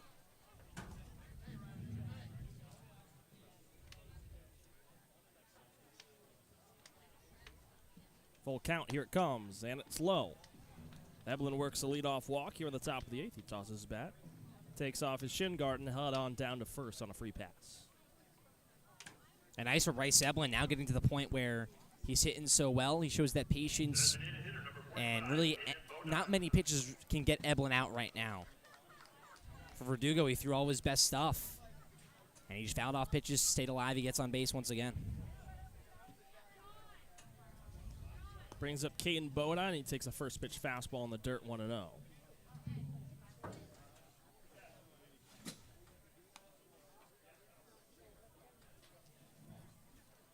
Bourne's had an arm up in their bullpen. Ryan Free's gone 3 innings so far tonight, and that's his longest stint of the summer.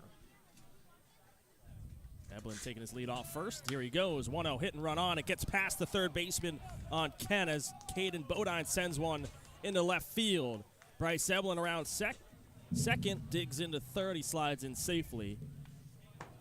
Caden Bodine puts runners on the corners with nobody out. That will go down as a hit for Caden Bodine, his 3rd of the night. And great job for Evelyn to get to third. He was going and kept his eyes on that ball from Bodine, saw it roll into left field and got on his horse to third base. And Bodine just continuing to hit the ball where it's pitched. That's an outside pitch there, slapping at third base side. Continues to be a hot bat for the Braves. Kendall Diggs looking for another RBI tonight. First pitch breaking ball. On the inner half for a called strike to the left-handed hitter. A couple of walks for him tonight. A run scored in the 3rd. Struck out in the 5th and then picked up an RBI single back in the 6th. 0-1. It's another breaking ball. It's another strike right at the knees to Diggs. It's 0-2. He'll step out of the lefty's batter's box and reset himself here. Down an 0-2 hole with nobody out. Bodine at first, Evelyn at third. Standard depth around the infield. The 0-2 in on the hands, and that caught Diggs.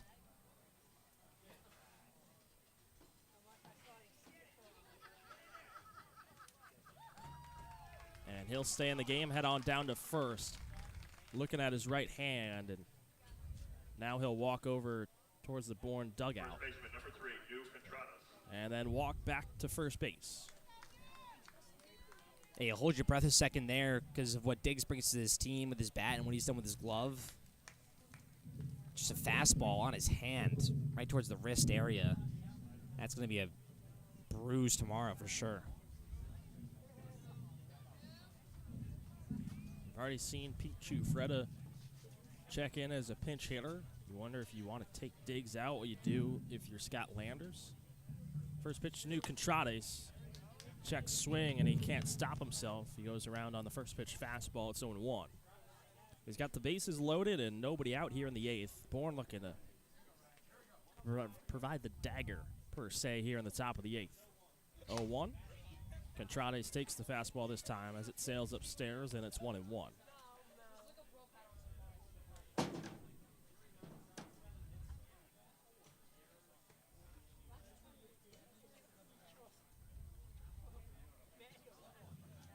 The 1-1, a cut and missed on the fastball is Contrades, and it's 1-2, couldn't catch up.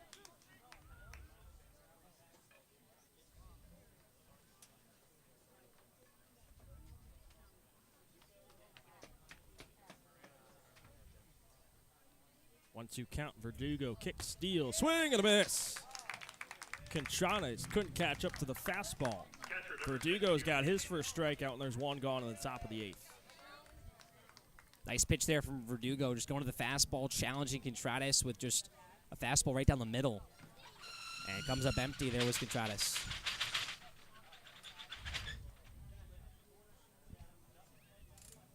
Seems like the gear area is closing from that sound. First pitch to Hugh Pinckney is a fastball low 1-0. That would be my guess, too. It sounded like, you know, those like kind of at lunchrooms when you're younger. Yep. But just that kind of window. No more food, you know. Closing down. Yep. 1-0. Hugh Pinckney, ground ball up the middle, picked up by Forsyth. To second for one, on to first. It's a double play. Great job by Forsyth in the Chatham infield. Double play ends the top of the 8th, and Bourne strands the bases loaded as we head to the bottom of the 8th. It's a 7-3 Bourne lead over Chatham.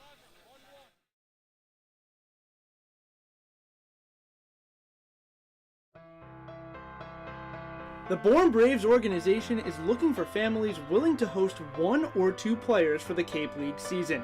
It generally runs from the first week in June to early August, and the bond between many host families and their players extend beyond the summer and form lifelong friendships. If you're interested in learning more about this opportunity, visit bournebraves.org. Braves fans living on the Cape far from Doran Park? Too far of a drive to make the trip west on any given night? Well, don't worry, because the Braves are coming to you. The Bravos' full slate of games includes trips to all East destinations, including Orleans, Chatham, Brewster, Harwich, and Yarmouth, as well as West Division road trips to Cotuit, Hyannis, down south to Falmouth, and off Cape to Wareham. So wherever you are located on Cape Cod, the Braves will be in your area and are a can't-miss family fun activity. To see the Bravos' full schedule, head over to our website, bournebraves.org, and come join the fun.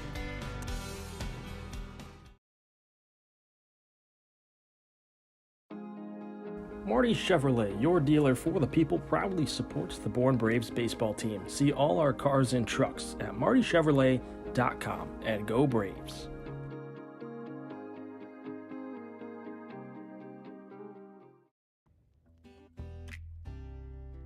Cape Cod Healthcare is proud to be the official healthcare sponsor of the Cape Cod Baseball League.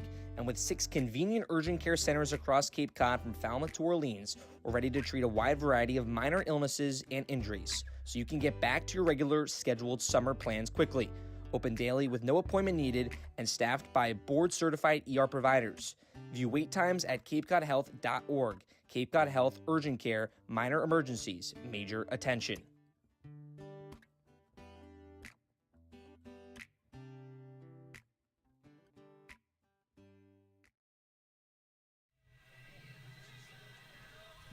Back at Veterans Field, and we're into the bottom of the 8th here. It's a 7-3 Bourne lead over Chatham, and a new pitcher on the mound for Bourne. It's Garrett French making his first appearance this summer. Played at Rutgers, on his way to Maryland. Trying to get his stats for you. Wi-Fi is slowed down just a little bit. He's still warming up, a right-hander. Well, the only thing I see here is he was 4-time All-Academic. So, right off the bat, smart kid. Smart guy. Hails from Red Bank, New Jersey. Here's Garrett French this past year for the Scarlet Knights. Went 2-1 in 23 innings pitched. Made one start. Held a 5.40 ERA in 31 2/3 innings pitched. Struck out 29 and walked 20. And a few Scarlet Knights now on this Bourne team. Some current, some past here in French, and future in Pete Chufreda. Hugh Pinkney, one of those as well. He'll be catching for French. And Kuroda Grauer over at second.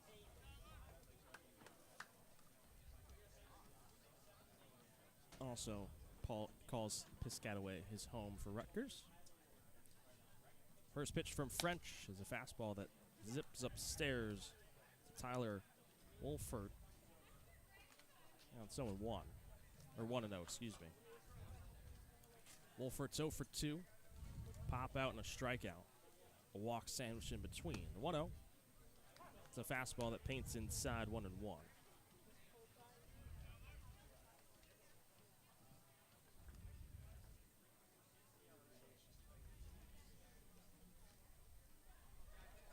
One from French. Popped up first base side. It'll tail out of play off the bat of Wolfert, and it's 1-2. Ready on ready here in the bottom of the 8th. It's a 7-3 lead for Bourne. They had the bases loaded in the 8th, but a double play by Chatham ended the inning.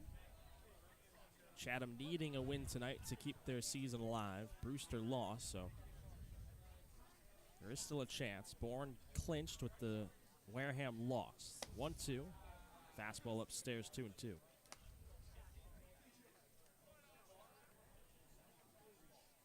And French here, that fastball at 93 for Reddy. A guy hopefully that in his first outing here can just get comfortable with the Braves and be a guy that can come in out of the bullpen in the playoffs with the lack of pitching we've seen from Bourne. The 2-2. This one's clipped straight back, and we'll go again. Great outings from Dalton Pence. Another wonderful start for him. He'll pick up the win if everything stays put here. And Free also just keeping it where it is out of the bullpen. Exactly what you can ask for the Bourne pitching staff. Infield and outfield in standard depth. Here's a 2-2. Ground ball back up the middle. That'll find its way into center field for a leadoff base hit for Tyler Wolfert. It's a runner on here in the bottom of the 8th. Now batting for the Anglers, the catcher from pit number 50, Jaden Melendez. French this summer spent some time with the Trenton Thunder in the MLB Draft League. With a 2.77 ERA and 11 games pitched, 2-0 record. Struck out 17 and walked just 4. Snap throw over to first, back safely is Wolfert. The head first dive. Jaden Melendez now digs in. He's 1 for 3. Singled back in the second. Since then, he struck out looking and flew out to right. Pete Chufreda is over and left now. First pitch, a fastball way up high.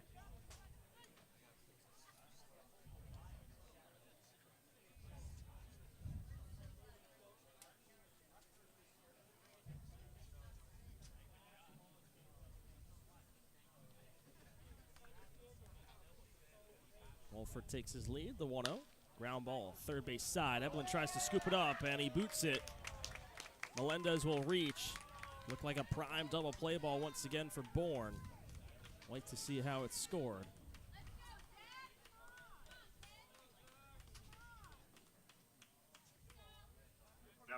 A tough play for Ebel to make. He's coming in, one that he wants to make, and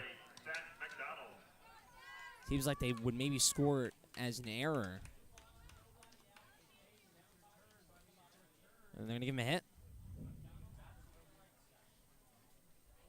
So Melendez will pick up his second base hit of the night as the first pitch hangs upstairs to Zach McDonald. Makes it 1-0.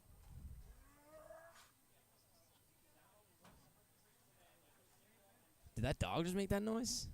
Yeah. 1-0 finds the zone 1-1. Oh my God. Must have had something stuck in his throat there.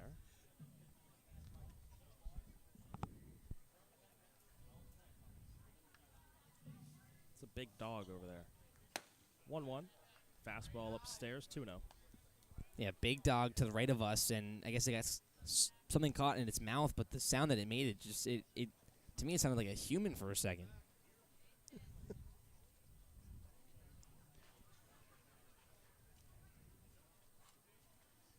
Runners off first and second, the 2-1. Fastball tad outside, 3-1.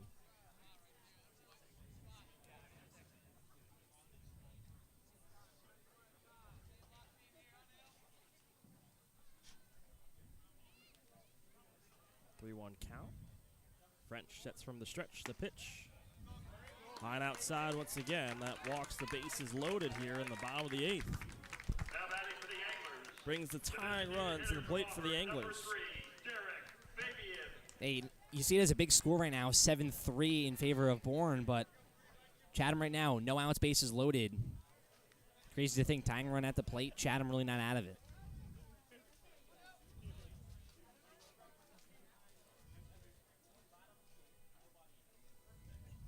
First pitch to Fabian. It's a breaking ball low, 1-0. There's a car alarm going off down the first base side. Never a dull night in Chatham.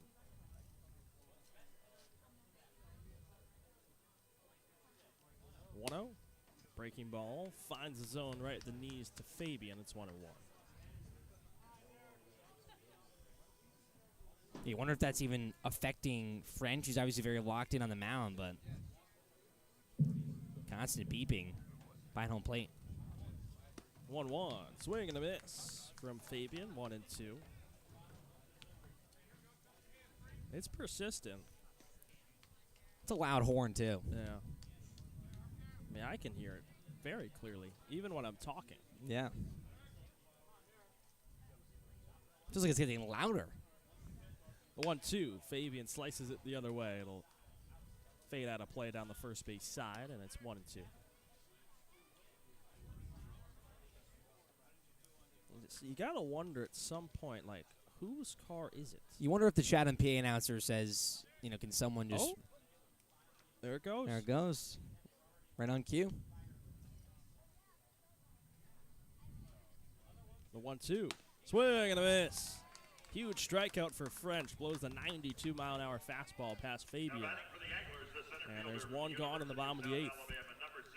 French has done a good job mixing the eye levels to the hitters. He's worked a lot of different fastballs and off-speed pitches low, but throwing the elevated heater there to Fabian. Second time Fabian goes down on strikes. Now it's back to the top of the order with Brennan Holt. Center fielder is 1 for 3. Started bottom of the first with a base hit. First pitch bounces away from Pinckney. Coming in to score is Wolford. Both runners will advance another 90 feet. Chatham cuts the deficit down to just 3 here in the bottom of the 8th. Yeah, tough there from Pinckney. French kind of spiking that ball, but a block that Pinckney wants to have right in front of him. Just took a weird bounce off of Pinckney and dribbled away. Couldn't find it on the initial look around, taking his mask off. 1-0 count now to Holt. French deals. Fastball right on the outside half for a called strike. It's 1-1. It's McDonald over at second, Melendez at third. Tying run and Holt is at the dish. A 1-1. And the fastball runs too high. 2-1. Bourne getting a lefty loose in their bullpen down the first base side. Looks to be Justin Lavelle.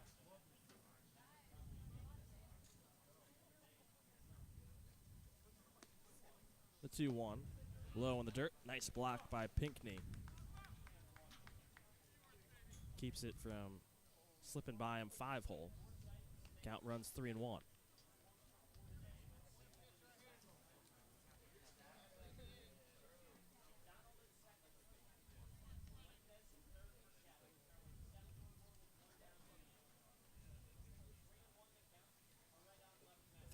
Runner is off second and third. French sets, kicks, steals. It bounces in, gets past Pinckney. Here comes Melendez. He'll score. And just like that, a couple of wild pitches. Chatham has cut the deficit down 7-5. Pinckney's laboring on top of the plate, limping. Aaron, the athletic trainer, and Scott Landers out of the Bourne dugout. They'll go talk with Pinckney. The tying run is now on base for Chatham, represented by Brennan Holt. Now there's just one gone as Lane Forsythe comes up to bat, and then it's that heart of the order looming just behind in Bryce Martin, Grudzelanek, Donahue, Kyson Donahue to follow if it gets any further, and Pinckney, he's walking around behind home plate. He got hit with that fastball on the knee early on in one of his ABs and was limping a lot, was able to get on base and was running around. It has not bothered him too much until the way he went down right there. Just went down on both knees and went down hard to block that baseball. Derek Bender stretching out outside the Bourne dugout, has his knee pads on to catch. Talked about Adonis Guzman still banged up. Caden Bodine, the other catcher, is DHing. And now Bender has his chest guard on as well. Go-ahead run is Lane Forsythe. He's up to bat. Bourne's been commanding this game, but Chatham maybe with some late heroics. Snap throw to first from French. Contrades doesn't apply the tag as Holt was diving back in safely. And Derek Bender running down towards the bullpen. He's going to catch for what looks to be Justin Lavelle warming up in the bullpen here for Bourne. Runner going and Holt. Forsythe sends a fly ball down the right field line, slicing towards the Bourne bullpen. All the pitchers scatter out of the way. Count moves to 0-1.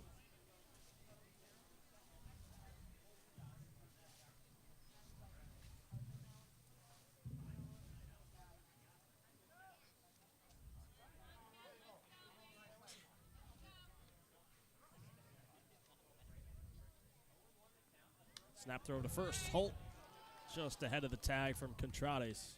Quick movements by Garrett French on the mound. Counts at 0-1 with one away to Lane Forsythe. Righty on righty. Tying run is Holt over at first. McDonald's at third, an 0-1 count. Here in the bottom of the eighth, a 7-5 Bourne lead. French from the stretch. Holt's going. Pitch called strike. The throw down from Pinckney is not in time. Just ahead of the tag is Brennan Holt with a feet first slide. And now the tying run is into scoring position here for Chatham. Good throw there from Pinckney, but just not enough mustard behind it. Curtis Grauer to come in front of the bag. And a good slide from Holt going behind the bag to slide in there safely. Now just like that, Chatham right here. 0-2 count, tying run in scoring position, and Holt at second. McDonald's at third. Forsythe at the dish. French, the pitch, and the fastball. High and away, 1-2. Justin Lavelle warming up in the Bourne bullpen, the lefty. Something else to look at. Crunch time here for French, a 1-2 count. He kicks, steals. Forsythe, fly ball, right field, shallow right field. Hustling in his digs, now towards the line. He leans over and he makes the catch in foul ground. Tagging is McDonald. He'll slide in safely. The throw is late. Holt advances over to third. Chatham has cut the deficit down to 1 with 3 runs in the bottom of the 8th. It's 7-6. Great play from Diggs. It looked like it was going to hang in shallow right, but that wind blowing straight across the outfield from basically left center straight down the line. Pushing that ball all the way towards the line. Nearly got out of reach for Kendall Diggs. Nice play for Diggs to make the out, but Forsyth, good piece of hitting, getting the ball in the air. Really good inning here for Chatham. Not going away. Backs against the wall. 3-spot right here. Now Bryce Martin, Grudzalonic, it digs in. First pitch. Breaking ball bounces lone away. 1-0. The tying run, and Brennan Holt is 90 feet away over at third. Bourne had a chance to really push this one open. Here's the 1-0, cut on and miss, gets away from Pinckney. Here comes Holt. We're tied at 7. 4 runs in the bottom of the 8th.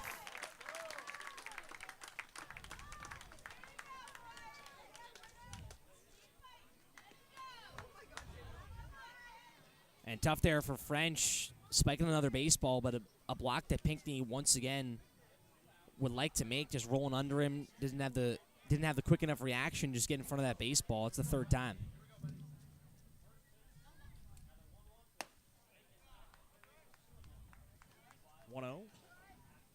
High 2-0.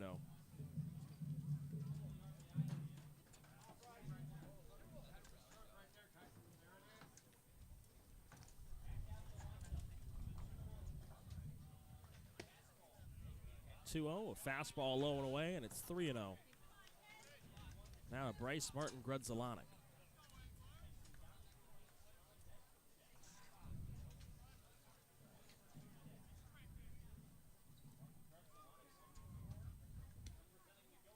Here's the 3-0 pitch to Grudzalonic. He had the green light, comes up empty.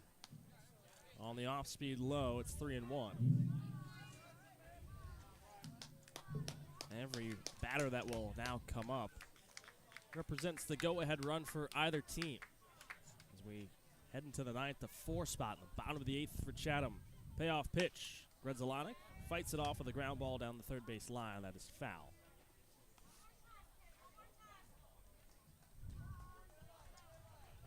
And for French, you want to stop it right here. Keep it tied. Don't let Chatham even have a chance to bring up the middle of this order and produce a 2-out rally. Want to get to the 9th right now where it is. Heart of the Chatham order here. If Grudzalonic's able to get on. Payoff pitch. Called strike 3 on the outside corner. French gets a huge strikeout, but it's going to be an inning to forget for him. 4 runs come across to score. We're tied at 7 as we head into the 9th here on the Bourne Braves Broadcast Network.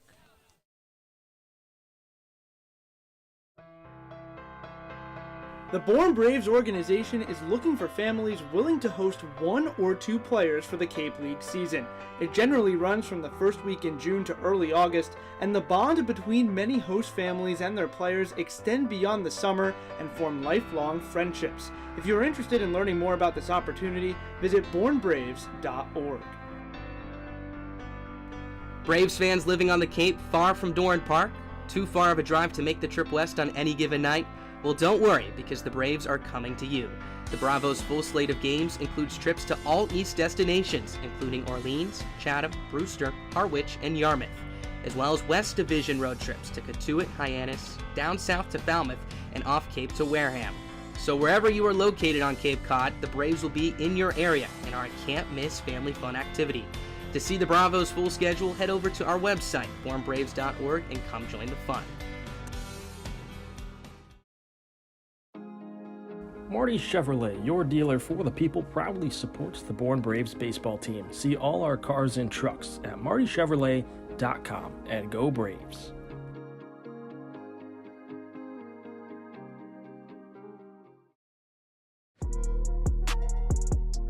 This is Jonathan Vastine, and you're listening to the Bourne Braves Broadcast Network.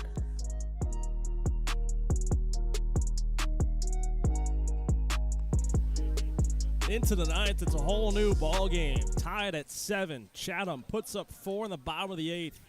Taking advantage of miscues by the Bourne pitching staff and Garrett French. It's like we're back to 0-0, except there's only an inning or 2 innings left to be played here. Free baseball, as some would like to say. First pitch to Harrelson's a called strike on a fastball at the knees. It's 0-1. Ryan Verdugo still on the mound.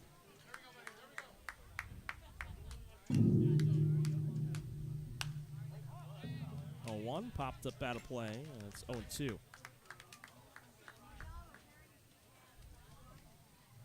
Really, since the Gatemen lost that game and Bourne clinched, something happened in the Bourne dugout. And Chatham's just turned it on. 0-2, swing and a miss from Harrelson, down on strikes. Good morning, good afternoon, and good night. Just 3 pitches needed for Verdugo, and momentum beginning to slide towards the Anglers' favor as the wind's starting to pick up. Here at Veterans Field, it's getting dicey. Yeah, 10 o'clock was the chance of thunderstorms. First pitch to Pete Giuffreda. Fastball misses high. It's 1-0. It says a drizzle now in Chatham with 100% at 11, so you wonder, man, Chatham tied this game up too. Breaking ball bounced in, blocked behind the plate.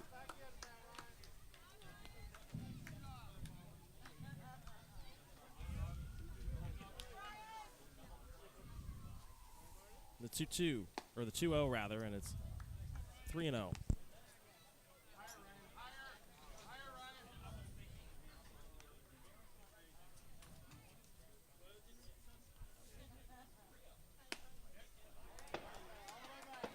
Finds the zone, and it's 3-1. Now there's fireworks going off. There's so much going on. Dogs, fireworks, cars.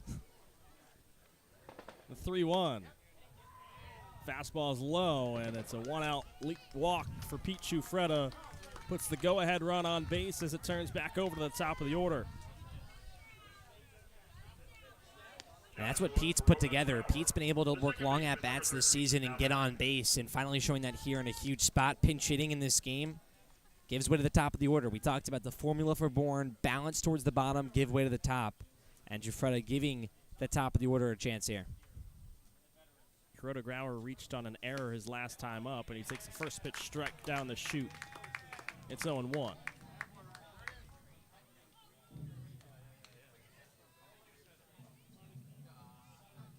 Giuffreda takes his lead off first. He's stolen bases sometimes. It's about a 1, maybe 2-step lead. The 0-1. Kuroda Grauer drops to a knee, and foul ball is lifted over the first base side.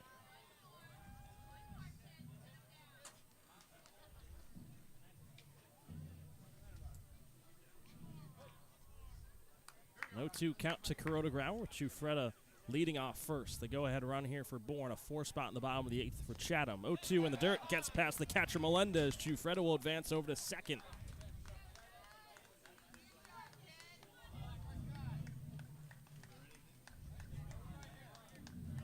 Go-ahead run now in scoring position here for Bourne.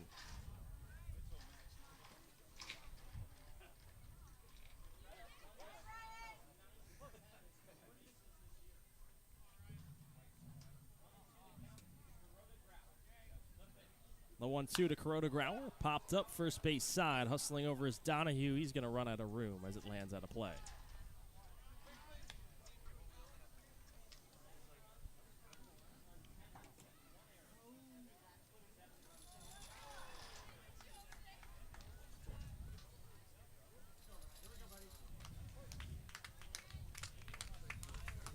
One-two count. Kuroda Grauer, righty on righty.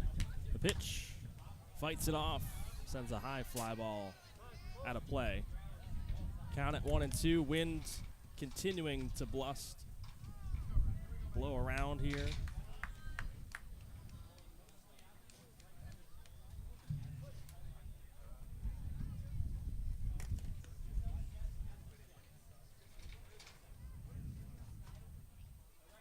The 1-2. Kuroda Grauer jammed inside. Slow roller third base side. Barehanded by Kent. The throw to first is in time. Giuffreda advances over to third. 2 away in the top of the 9th.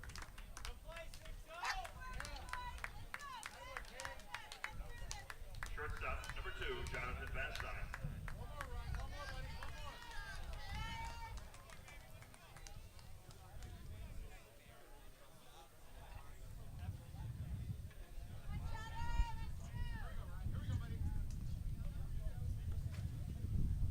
Now Jonathan Vastine comes up. First pitch. It's a called strike on the breaking ball. It's 0-1.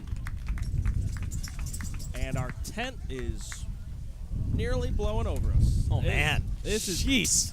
Tent's moving around. Wind is really picking up here in Chatham. 0-1. Ground ball through the right side of the infield. Chufreda will score. Bourne battles back and puts a run on. Oh, my goodness. There is so much going on.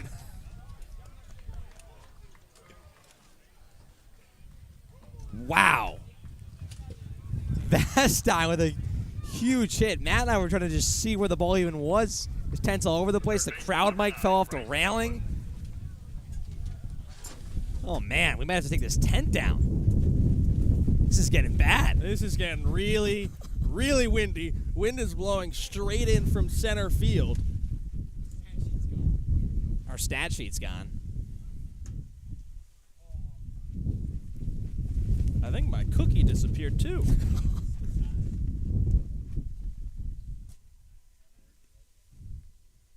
Oh, man. Weather is getting bad here in Chatham. And Bourne has just taken the lead. Vastine's over at second. Here's a line drive, and it's over the head of Forsyth into left field. Vastine turning and burning around third. He'll score as well. Advancing over to second goes Eblin.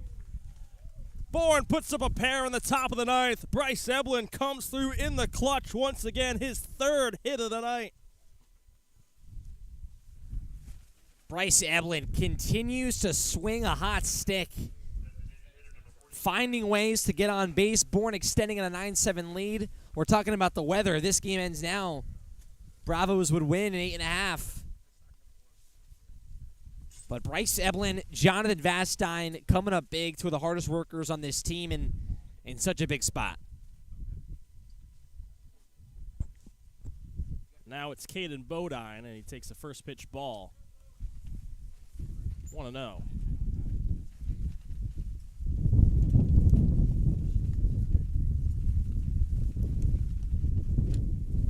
Feels like the end of the world is coming with the wind. Bodine, ground ball. That's straight back to the pitcher in Verdugo. He'll pick it up, flip on to first, and that will end the inning. But Bourne puts two across here in the top of the ninth, heading to the bottom of the ninth, looking for 3 outs. Chatham trying to keep their season alive. Stick with us on the Bourne Braves Broadcast Network.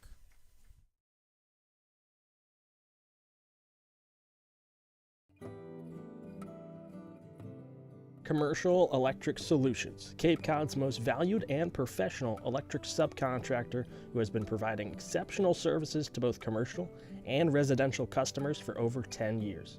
Do you have an electric problem? CES has the solution. Cape Cod Orthopedics and Sports Medicine is a proud sponsor of the Bourne Braves. Cape Cod Orthopedics, Sports Medicine, and Physical Therapy is the region's largest and most experienced orthopedic group, accepting new patients at our Sandwich and Hyannis clinics. Convention Data Services, or CDS, is a technology company based in Bourne and a proud supporter of Cape Cod baseball. Since 1986, CDS has been delivering customized solutions to the global trade show industry.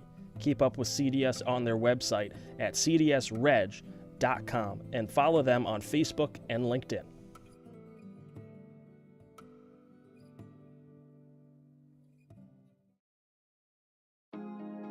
Marty Chevrolet, your dealer for the people, proudly supports the Bourne Braves baseball team. See all our cars and trucks at martychevrolet.com and go Braves.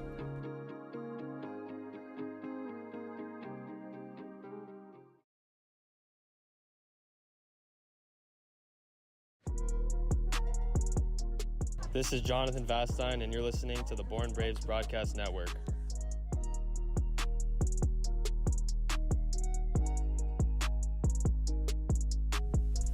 We're holding on for dear life here in Chatham as we head into the bottom of the ninth, but Jonathan Vastine coming up clutch.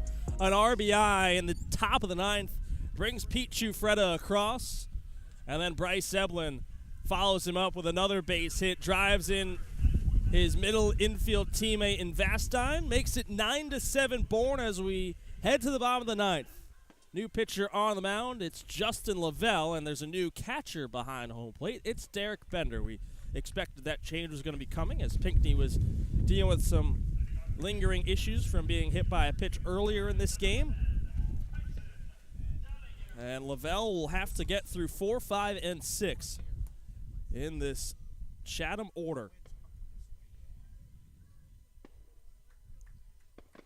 Lavelle, the left-hander out of Palm Beach Atlantic College, makes his 4th appearance this season.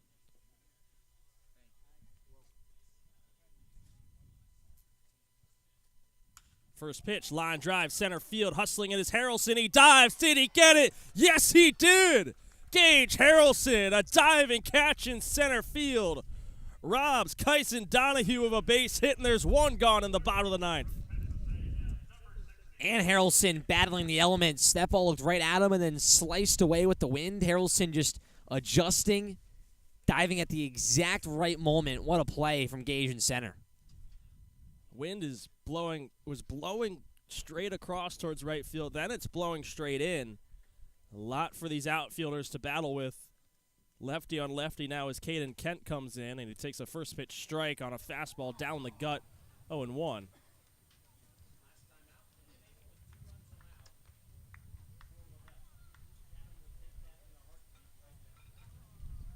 Lavelle, the lefty, sets the 0-1.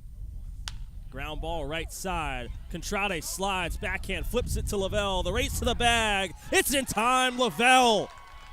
The Bourne defense coming alive here in the bottom of the 9th, trying to shut the door. Chatham down to their last out. And the radar does not look good. Well, radar for the Braves at the moment, clinching a playoff spot and looking to finish the night with a win. Contreras, not a usual first baseman, getting on his knees. Lavelle, the agility, man. Two of the best Bourne defensive plays here coming in the 9th. And now it's Tyler Wolfert. Last chance for Chatham. First pitch swinging. He comes up empty on the fastball. It's 0-1. Bourne's clinched the playoff spot with the loss to Wareham, but they're trying to pick up a win to make it that much sweeter. A wind picking up, as it has been, gusting straight in towards center, from center field to home plate. 0-1 fastball, a touch low, and it's 1-1. Also got to give a shout out to one of our Cape League umpires, Tony Letizio. He's been sitting with us as of late, been helping out, making sure our tent doesn't fly away and take us out in the process. 1-1, Wolfert pops it up out of play. It's 1-2. He'll be at the Bourne game tomorrow. And some cool baseball and sports trivia from him as well. Keeping it lively here. Has definitely helped us get through these last 2.5 innings. It's been a long game between these two, over the 3-hour mark. Lavelle, a 1-2 count, trying to end it.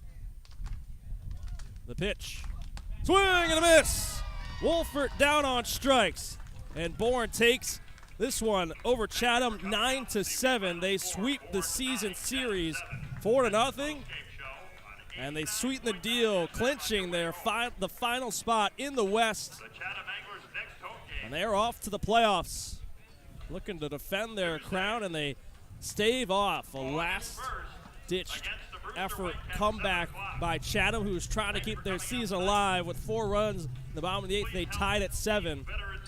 But Bourne puts 2 runs across in the top of the 9th, and Chatham's season officially comes to the close as they are eliminated from playoff contention. Thunder and darkness here from Veterans Field, but Bourne shining light with the victory, clinching a playoff spot. Chatham crawling back with 4 runs. Bourne comes in the 9th. They give him 2, and they win this game. This is a big win for the Braves. You know, disregard Chatham being a bottom team in the Cape right now. They fought back in this one, and Bourne, after a game where they lost 14-0 at home, they come back the next day, and they did things right here today. The bats came live. The pitching was there for the most part, and a huge one for the Braves. They clinch a playoff spot with a win that much sweeter. Cam, I'd love to ask you another question, but yeah, the weather's coming in, and we got to get going. So we're going to say our thanks from Chatham. Bourne clinches their playoff spot with a 9-7 win over Chatham. Special thanks to our producer, Ryan Bridges, Tony Letizio, the Cape League umpire, for joining us the last 2 innings. Joey Kurtz, the social media director. He's been helping us out as well. Mojo Hill, our beat reporter. Ali Navarrete on the field. Alongside Cam Manna, I'm Matt Scalzo saying so long from Chatham.